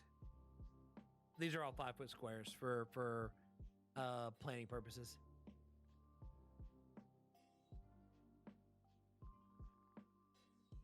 So then 5, 10, 15.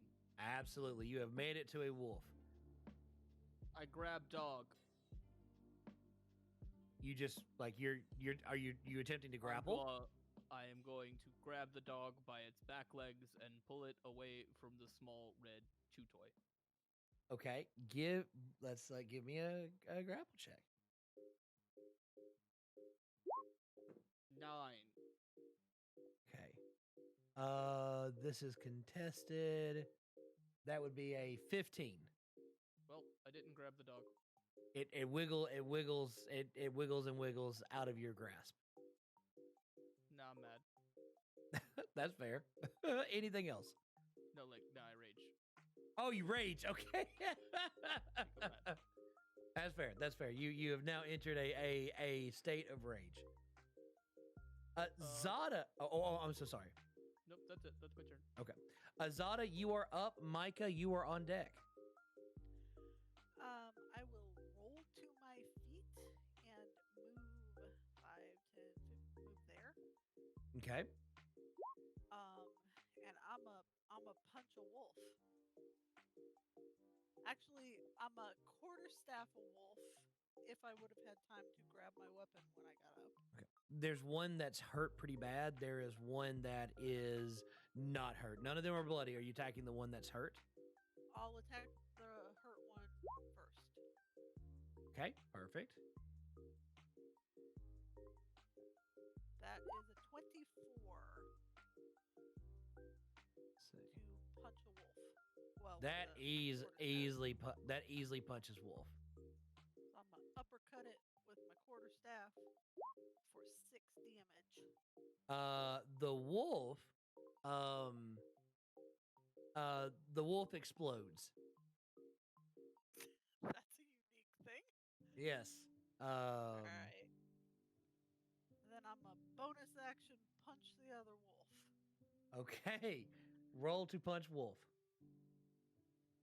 It's like a gross pinata. Yeah, That's that's a Micah. That's a good way to put it. I rolled another 19, so a 24. That hits. And I punch the second wolf for 5 points of damage. It's not bloody, but it definitely felt it. And then I just kind of crouch there and sway. Okay. Micah, you are awake and you were helped up, so you have all of your movement. What would you like to do? First I'm gonna thank Cadence. Kind of rub my eyes, look out of the tent. What's the light situation? It's pitch blackout with the exception of the campfire. So because of where the fight's taking place, the area that the live wolf is brightly lit. I have a question. Uh-huh. Was Nix's hand still on fire, or did that get turned out when the... No, that is Okay. still active as well. It's Oh, 30 feet there's of that too. bright light. Yeah. So it's very light, Micah. That's a good point. Zada, thank you. Sorry, 10 feet of bright, 10 feet of dim. Cool. Well, everyone is in the way for my AoE spells, so I'm gonna cast a Ray of Frost from the safety of my tent. Okay. You just kind of lean out and just pow. Okay.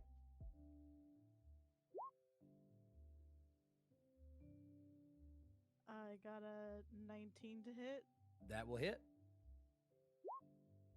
for 2 cold damage. The wolf looks now bloody and appears to be frosty, but still alive. Great. Just so you know, its speed is reduced by 10 feet until the start of my next turn. That is important to note.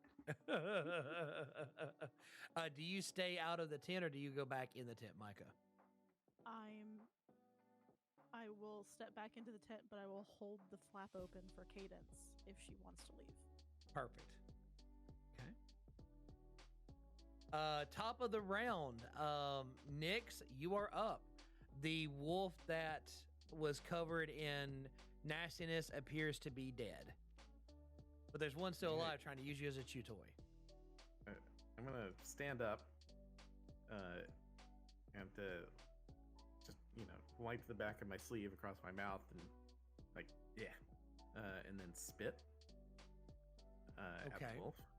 By which I mean cast acid splash. Okay. So it needs to make another dex save.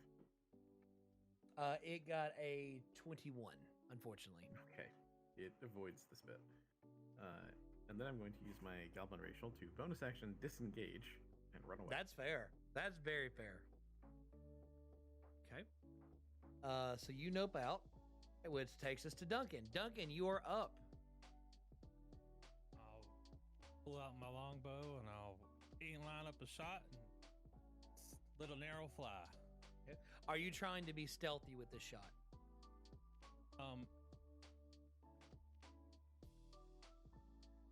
Yeah, I mean, if I'm still stealthy, yes, but I'd have to use an action to be stealth.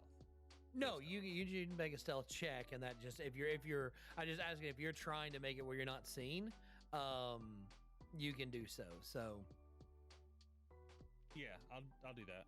all right, give me a stealth check.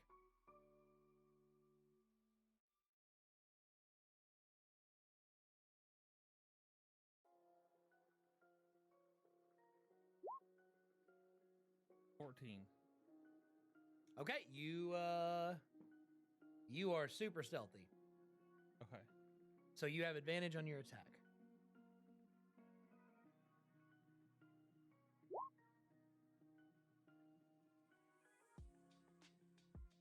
How does that work? I said advantage. Did I roll a 9 and a 6? Is that what happened there? You did, yeah. Okay, 9. A 9 total. Well, it should be. So it looked like I rolled a 1 and a 4. Yeah, 9 total. Unfortunately, a 9 will miss. And unfortunately, we cannot count that one, so something special can't happen. So, yeah, unfortunately, that will miss. You were close, but just missed. All right. I'll move. Let me move.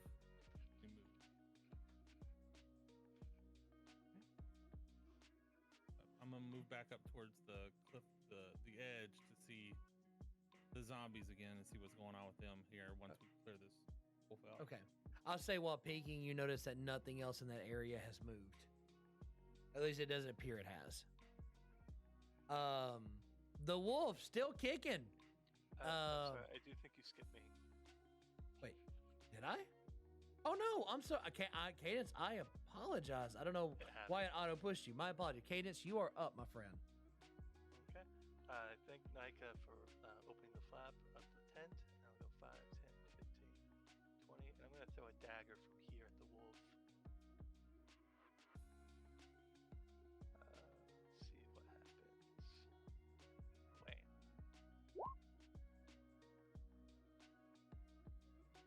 14? A 14 will hit. That is 3 piercing damage.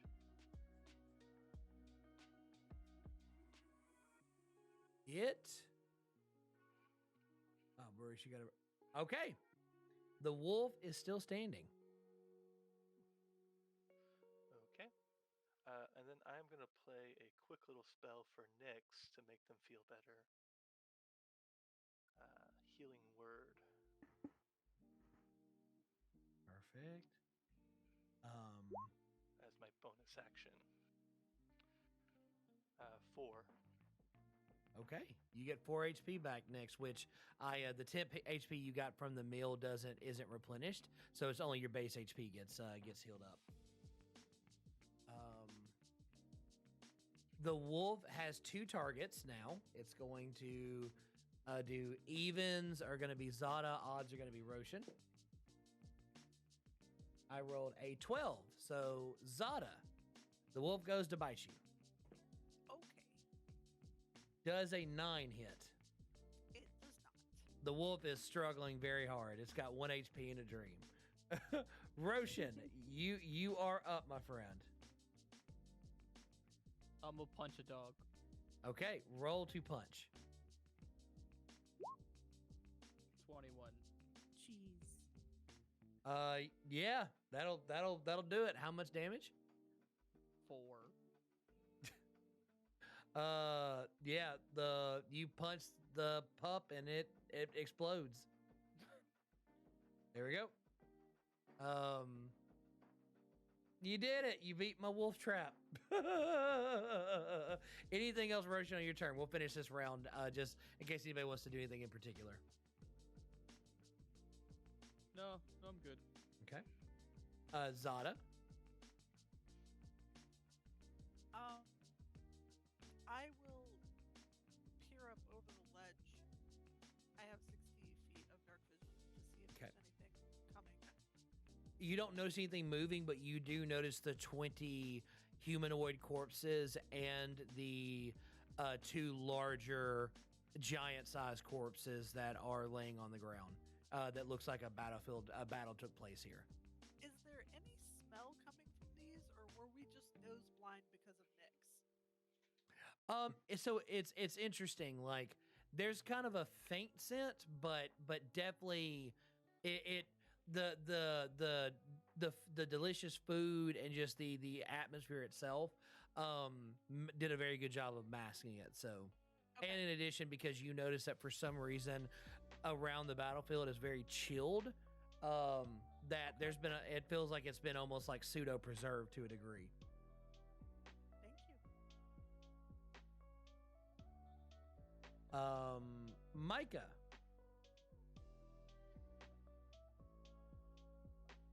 Let's see.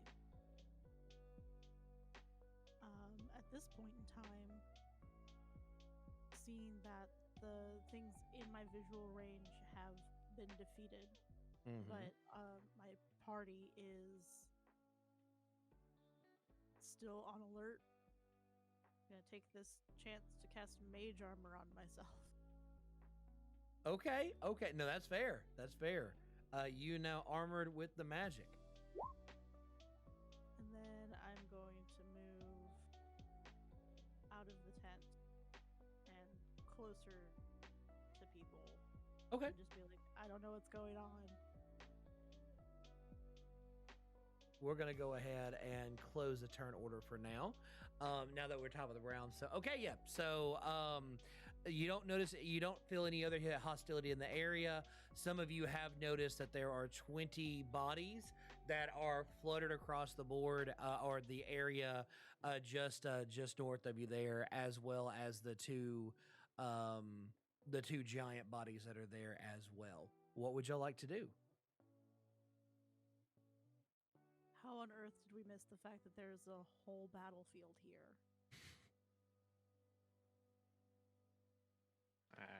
It's a good question. Is it like overgrown? No, it's like it was just out of sight, but just looking up just enough you can see all of it there. So, and where you went hunting, where you went scavenging, you just happened to just not go in that direction. I suppose in the future we should scout the surrounding terrain before we set up camp. I'm going back to bed. Okay. Nyx is gonna crawl up there and poke some of the corpses to make sure that they're actually dead. Okay. Follow Nyx. I'm very curious. Okay. So Rocean heads to bed. Oh, so go ahead, next. Go ahead. Once I've poked several of them to, ensure that they're not going to get up and start eating me, I would like to start rifling through, pockets, basically looting the battlefield. You're looting the battlefield. Okay. So Nick. So we have team looting and team bed. Micah, are you a team bed or team looting, or is there another team you would like to have to make?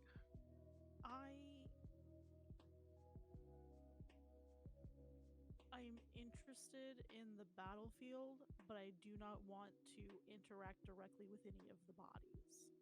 Okay, so team observation. So you're gonna kind of observe like the terrain and the battle, at least from a categorization perspective. But you're not disturbing it in any way. Is that fair to say? Right.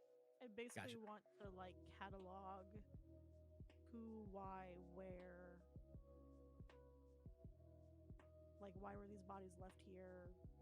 Okay. As Okay. much, like, Yeah. identifying information as I can. Okay. Like, Uh, can we tell if they're recently dead or Well, yeah, Zada, would you long dead?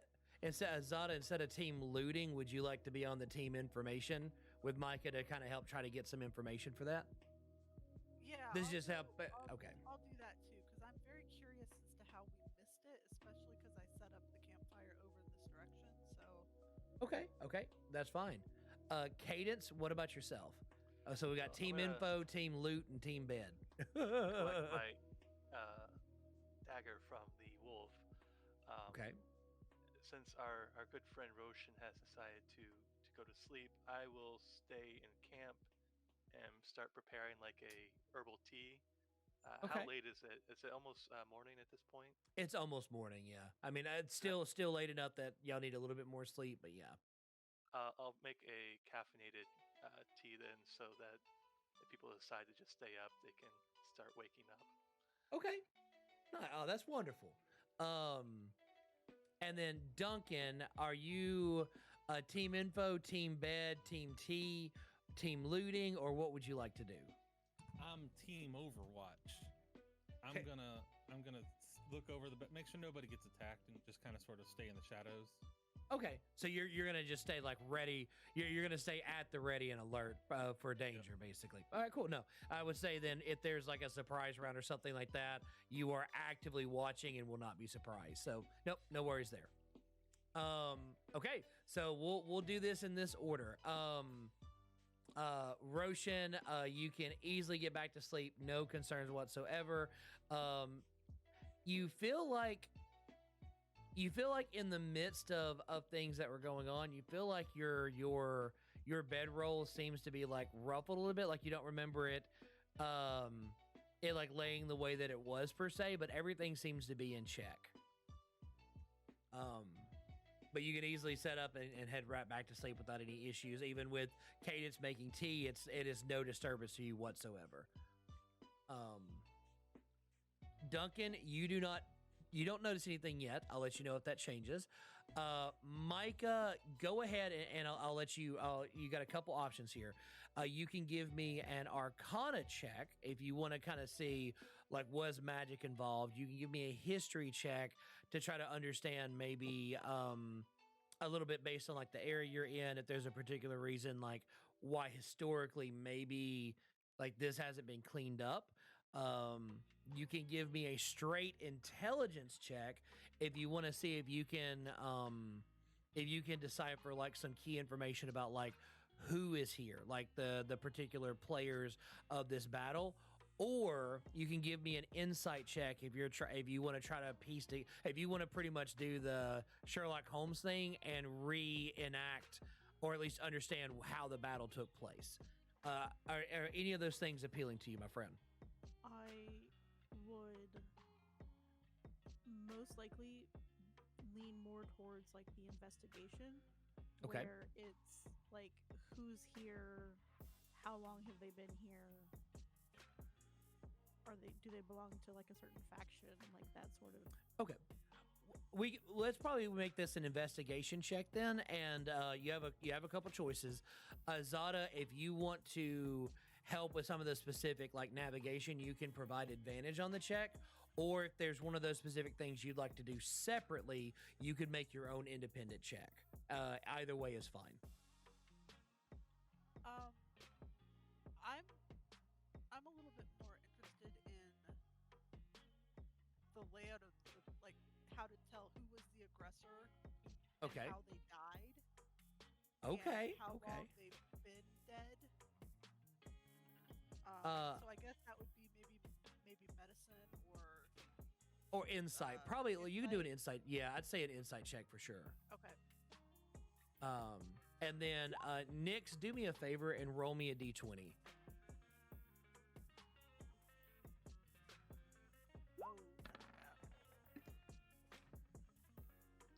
Actually, I rolled twice, but the first one was a 19. Okay, perfect. We both rolled bad. Yeah, Uh-oh. it's really early. Like, Oh no! What did you get, Micah? I got a grand total of a 6. Zada, how'd you do? I got 8. You know there's giants and there's humanoids involved. Hey, there's Um, giants. you know there are giants. Here there be giants. But that's about as far as you can uncover. It looks like whatever happened here, it was long enough ago that you don't notice any, like, it doesn't feel like this just happened, but because of this weird like frostiness of the area, it's a little difficult to interpret how long ago it took place. So Nix, you go through and you basically just walk through. Now, do you actively check every one of the corpses? To a certain degree, yeah. Like, if anything sticks out, I'll pay more attention to it. But Nix is just gonna, like, you know, take random pieces of clothing from these people as well. So, especially so you said it's cold here. She is actively just, you know, any piece of clothing that looks like it's mostly intact. It's just going to liberate it and put it on. So you effectively acquire 7 pieces of clothing from each of the bodies that were actually like salvageable. So you can interpret those into shirts, hats, and pants to your desire, how you're going to wear those. But you have 7 articles of clothing that you found that you can actively add to your collection to try to stay warm. You find roughly about 19 silver pieces between each of the bodies. And I will go ahead and make a quick note here for y'all for tallying up here. So 19, let's see.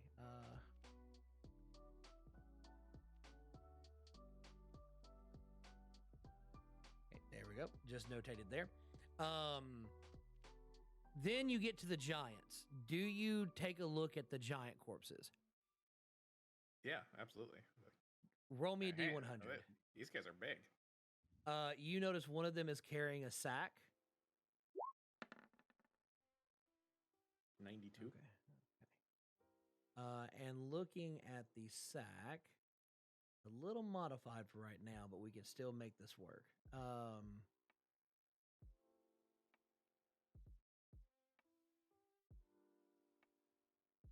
There we go. Okay. So you start rummaging in there and you see a bunch of random stuff. You see like a cow leg and what looks like a piece of like a roof. But in there you find what looks like a statue, a carved statue specifically. It looks like some kind of an elf.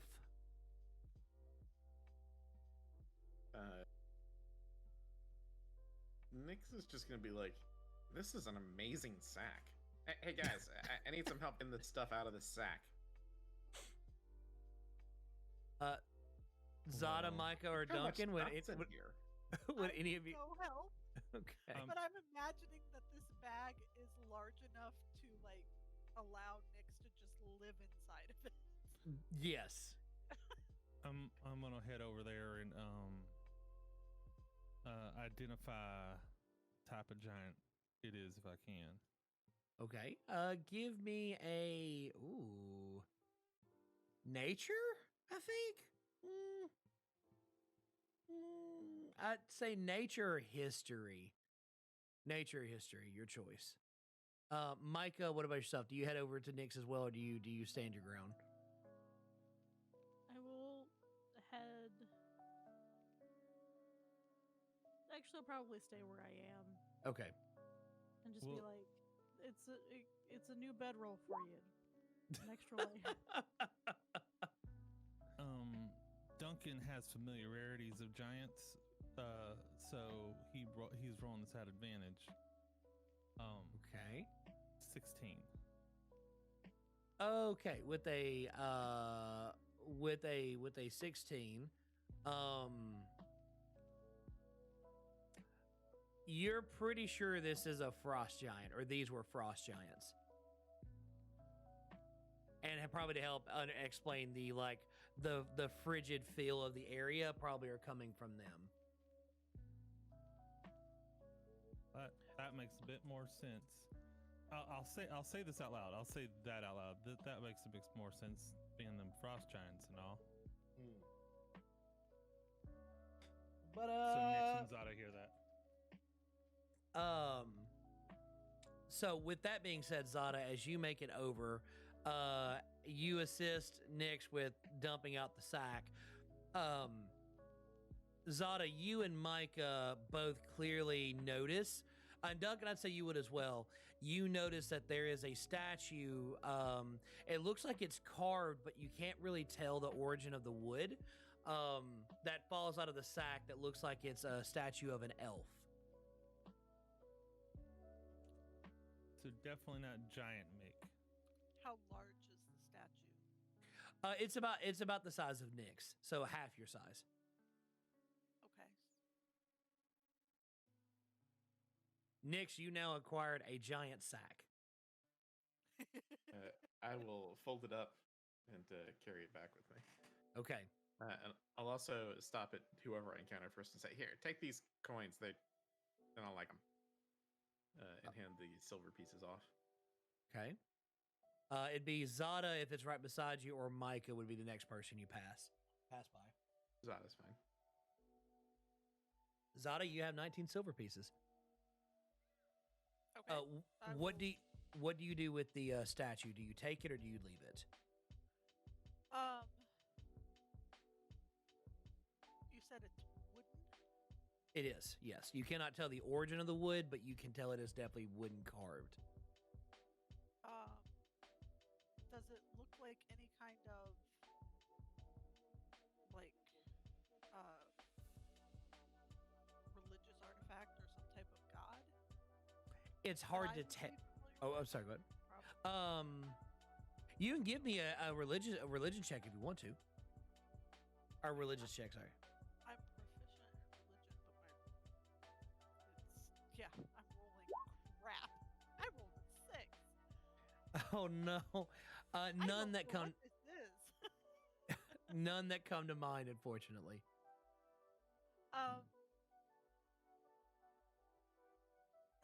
Honestly, I would probably pick it up just based on the fact that I'm aware of religious iconography, even if I don't know who this is. Okay. And take it back to camp. All right. You have a Nyx-sized wooden statue of an elf. I'm gonna say to Zada, like, hey, let's just sleep on it. Maybe we'll be able to figure out more stuff in the morning. That's perfectly acceptable to me. I set it away from the fire because Okay. it is wood. How fresh is that cow leg? Not fresh at all. Oh, daggone.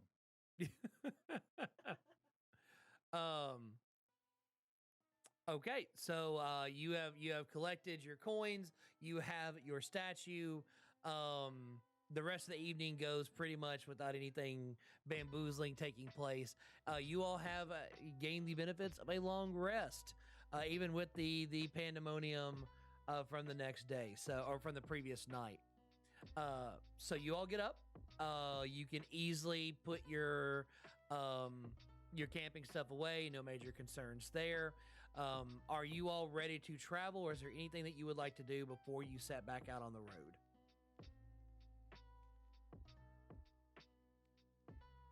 I'll look at the statue again.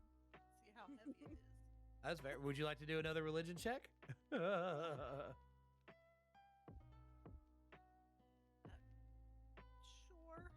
Okay. No pressure. No pressure at all. Oh, I got a 19 plus 2, so 21. Don't need my Okay. help. You're so Okay. smart. No.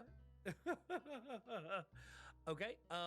So you you dreamed about it. You thought you slept on it. Looking at the statue again, you don't really recall anything in particular that like from like an idol perspective However, you do notice while you're like inspecting it that there is on the on the bottom of it there is something in writing. Can you read Elvish? I don't think so. Celestial, Common, Dwarves, Goblin. No. I cannot. Okay. So it has writing on it, but you cannot read it. I will point it out and see if anyone else in the party can read it. I sure Okay. can't. I take a look at it. I think I'd be doing something else at this point. Okay. And as I head over, I bring some like cups of tea to Micah and Zada. I graciously accept with much thanks. What was it that you wanted me to look at? This statue, it was with the giants. It's rather large and an elf, but it doesn't seem to be religious in any way. There's some writing on the bottom. I don't recognize the language. I am proficient in Elvish, so Okay. What would I read? Looking at it, you see that it looks like it's a maker's mark.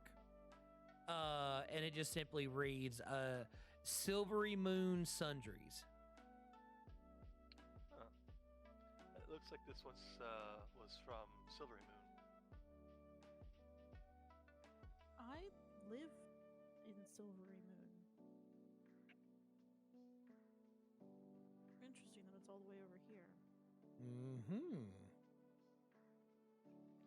I would. Do you say the name out loud as well? Oh yeah. I'll just okay. describe it as it reads. Okay. So, Silvery Moon Sundries. So you, Micah, thinking about the name, it rings a familiar bell to you, but nothing immediately comes to mind. So, but you feel like you've heard the name Silvery Moon Sundries from somewhere. I will make a note of it and Sorry. come back to it later. Okay. Does the statue look like of anyone of particular note in like the Elvish pantheon? Not exactly. In fact, I'd say especially just kind of thinking of from like a pantheon perspective. It seems like it was designed in a way to specifically not have any discerning features. So it very much is like it's. I don't want to say like a silhouette per se, but it's like it doesn't look like anyone in particular, but it's definitely it's like a generic like elven figure, if you will. Does that make sense? Yeah. Okay. So Are we closer to Helm's Hold or Neverwinter at this point? pretty much right in the dead center, honestly. I feel like I should at least gather the warriors up and kind of sort of line them up. So they're not just scattered across the battlefield. It would take you about a half a day to do it to like properly. But if y'all want to take half a day to do so, you are more than welcome to.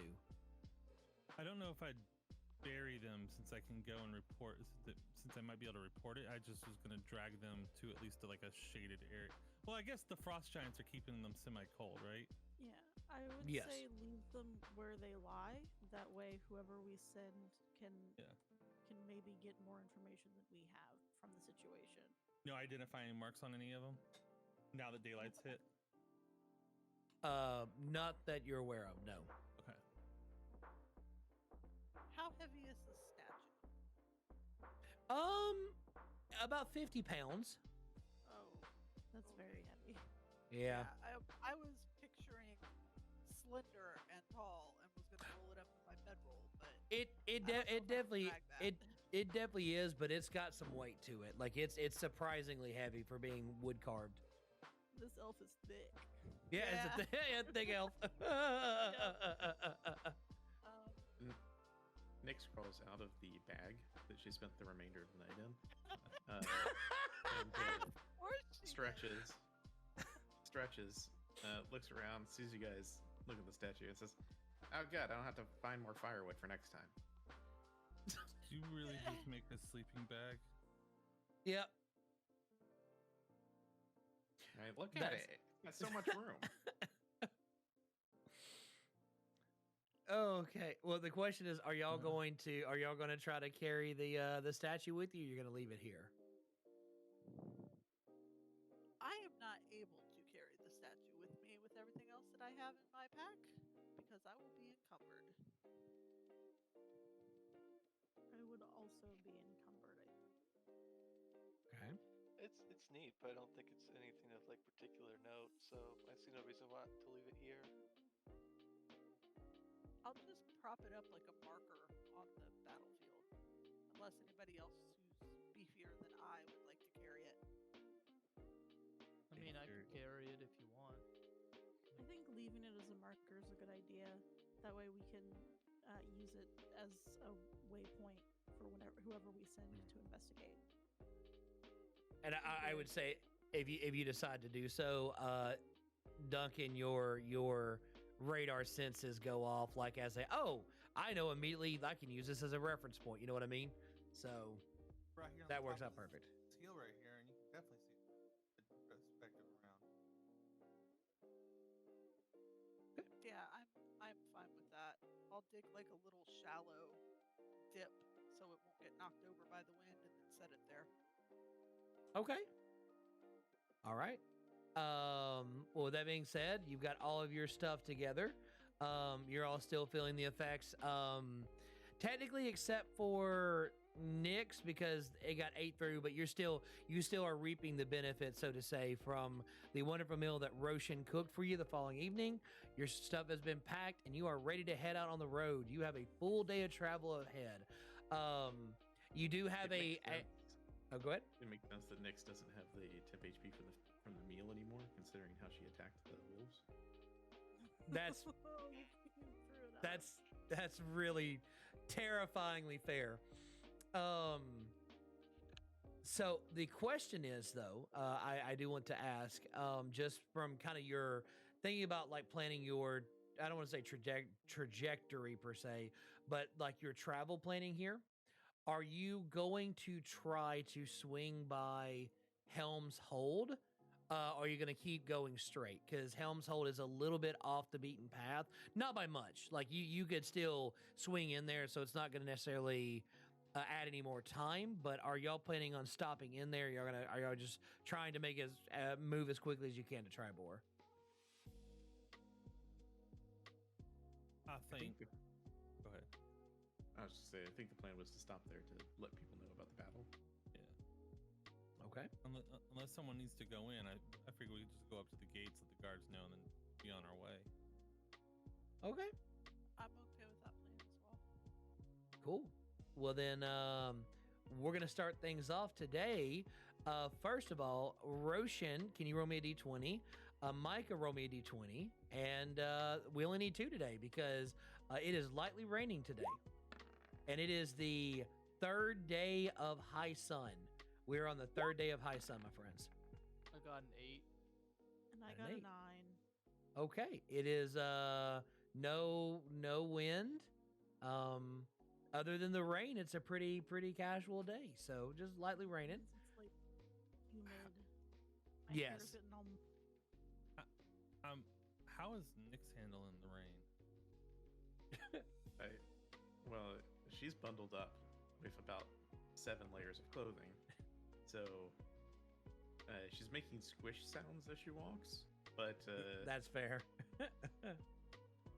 Well, I've taken so for myself, Duncan's taken notice of your that's right, the water. issue. So Yeah, I'm watching you to see if I can figure it out without having to actually, figure it out by asking you. gosh, I didn't think about this. How would she react to rain? Yeah. like you've been. I guess when she walks out of her bag and notices it's raining, she would probably try to scramble back into the bag as quickly as possible. But then would probably have not been able to avoid it getting a little wet in the process. So she'd probably say like, she'd probably go, I don't get it. What is this? What's happening? Do you want me to? Do you want me to like carry the bag, little buddy?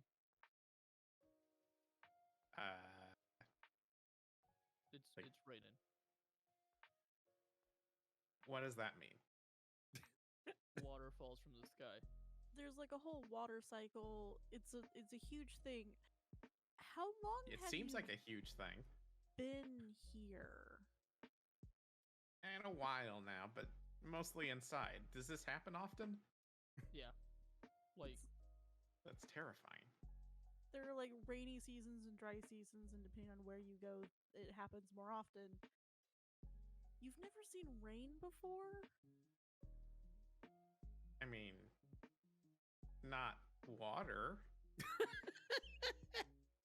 I think I've asked this before, but I'm going to ask it again. Where are you from?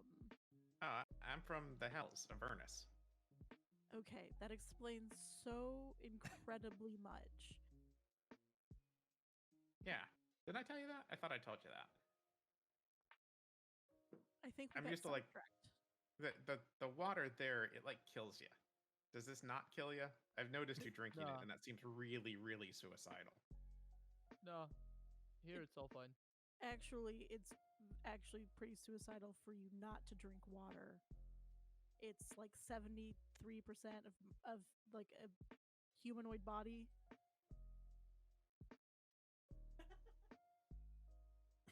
Interesting. She'll pull off like 2 pairs of gloves and like stick her hand out and just try to catch some raindrops. Like, huh. This is I don't feel like I'm dying. You'll And then be the- fine. Yeah, she'll come out and just kind of like hesitantly wander around in the rain, kind of looking up at the sky, that sort of thing. There Very can be odd. complications if you stay in the rain for too long, or if it rains too hard for too long. But It's very just cold. yeah, that's kind of one of the downsides. I think we should probably get going. You hear light thunder in the distance, so that's probably a fair point there. But as that is happening, as you start your actual travels, Faye, can you do me a favor and roll me a d20 as your first travel, and this is your travel from here to Helmshold. Ugh. I don't know if low's good or not, but I got a 3. Oh no, everything's fine. Everything is fine. Your travels, you're making really good time. You make it over to the area that looks like Helmshold. What you see is a large fortified area that it's very difficult to see anything inside because of how like fortified this place is. Zada, you're pretty sure you see like kind of a large monastery esque building, and for those familiar with Helmshold, know that that there's a particular that this place is really much Order of the Gauntlet territory.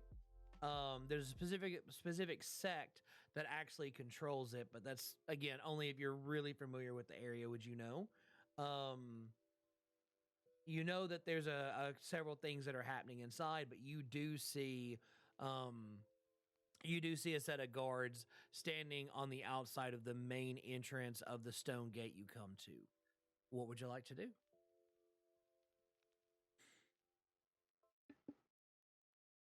Are you asking me specifically, or is this a group ask? This is a group ask. That Okay. you've all officially arrived. I mean, I'm gonna head up to the gate. I will join in. See if there's any guards around. No, there's 2 guards standing at the entrance. They are very heavily plated, and they definitely are aware of your presence, but they do not acknowledge you until you start to approach. Is there anybody that's not approaching the guards? I'm following the rest of the group. At Okay. some point, I will have reactivated my sulfur earring because the rain smell is very strange. That's fair. Okay. Well, you all make it to the entrance, and one of the guards, kind of like he leans up and he flips his visor and he goes, "Hello, can I help you?" Well, good day to you, sir. We ain't coming in. We're just gonna inform you that about a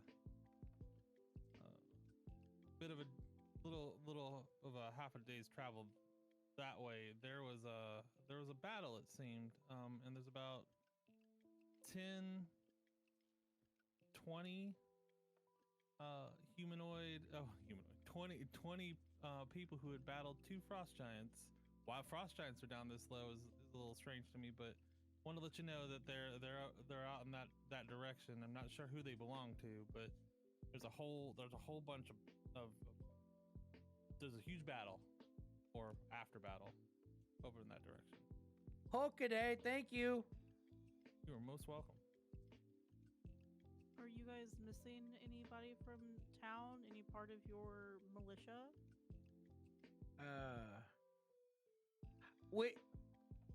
I don't know about missing, but I have heard that scouts saw frost giants wander in this area to the north, but not that close. That sounds concerning.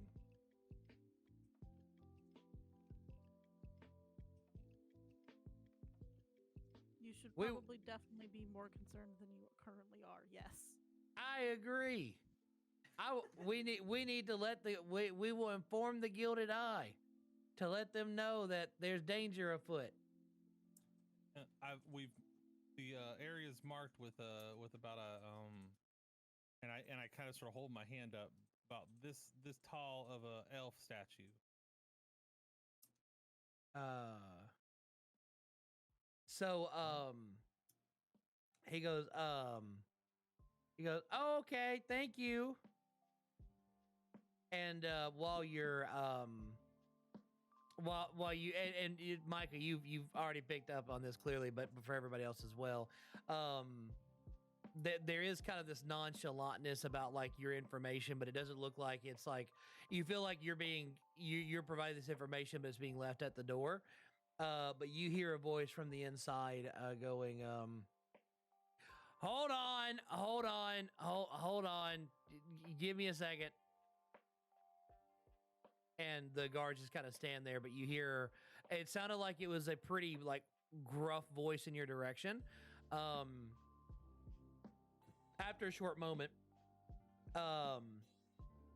you see a pretty tall, Luskan individual that she kind of starts to walk outside of the gate, and you notice that she it has some kind of scroll that she's reading from, but she is clearly addressing you, but is not looking at you. Just pretty much think Zarya is what you're looking at right now, and there is a young fella that is following that's following her, and you notice that he, like, even though the statue you saw didn't have a major didn't look like anybody in particular, the small elf kind of reminds you of both the statue and a little bit of Duncan almost. So she kind of walks forward and she takes the scroll away and kind of eyes each of you curiously, taking a little bit longer on Nick specifically, kind of watching her interactions, and goes, how far away did you say these giants were?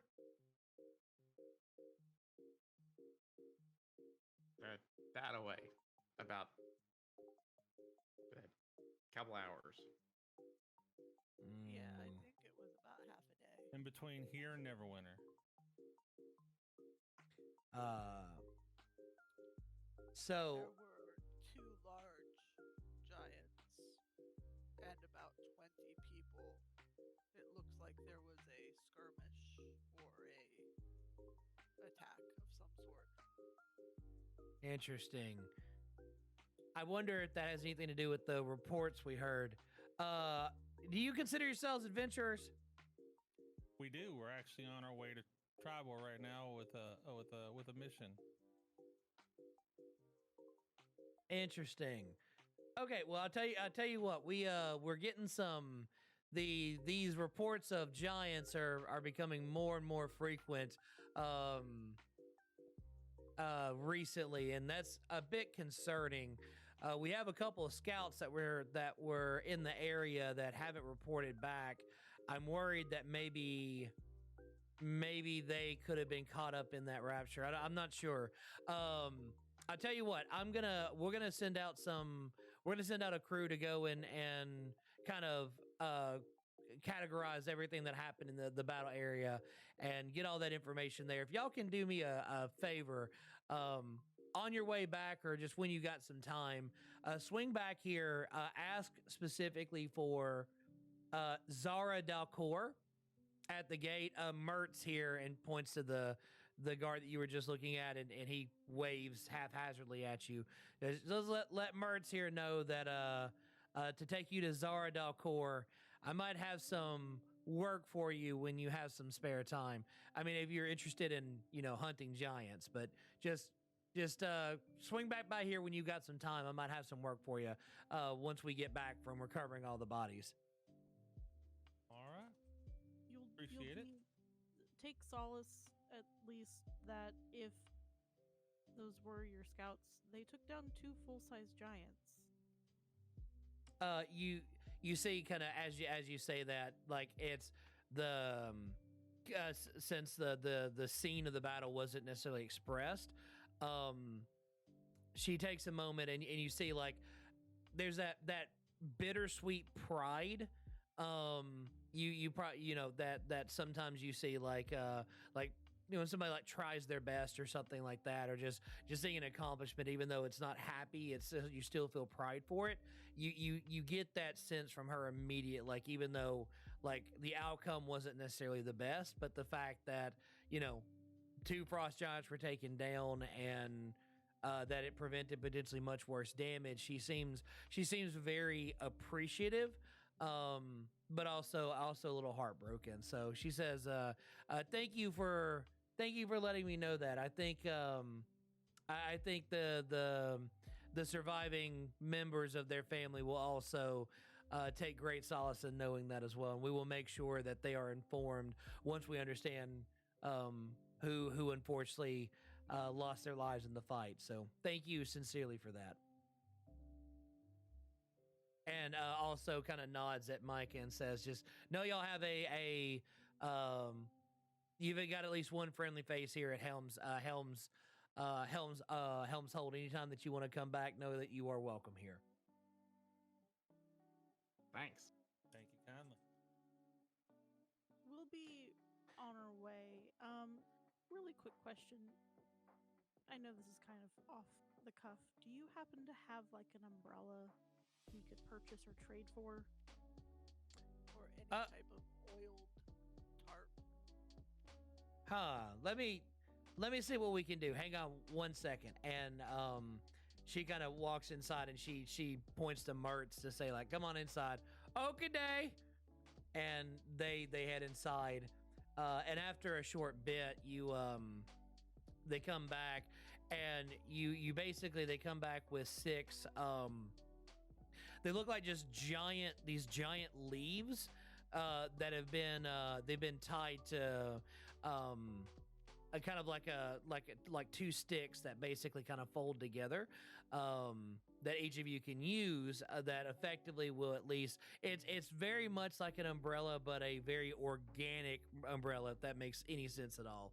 And they hand each of you one, except Mertz walks up to Nyx, looks at the contraption, looks back to Nyx, breaks the sticks in half to where it's half the height, and hands it to Nyx. "Here you go." Reach up and take it. Like, portable shelter, huh? Not a bad idea.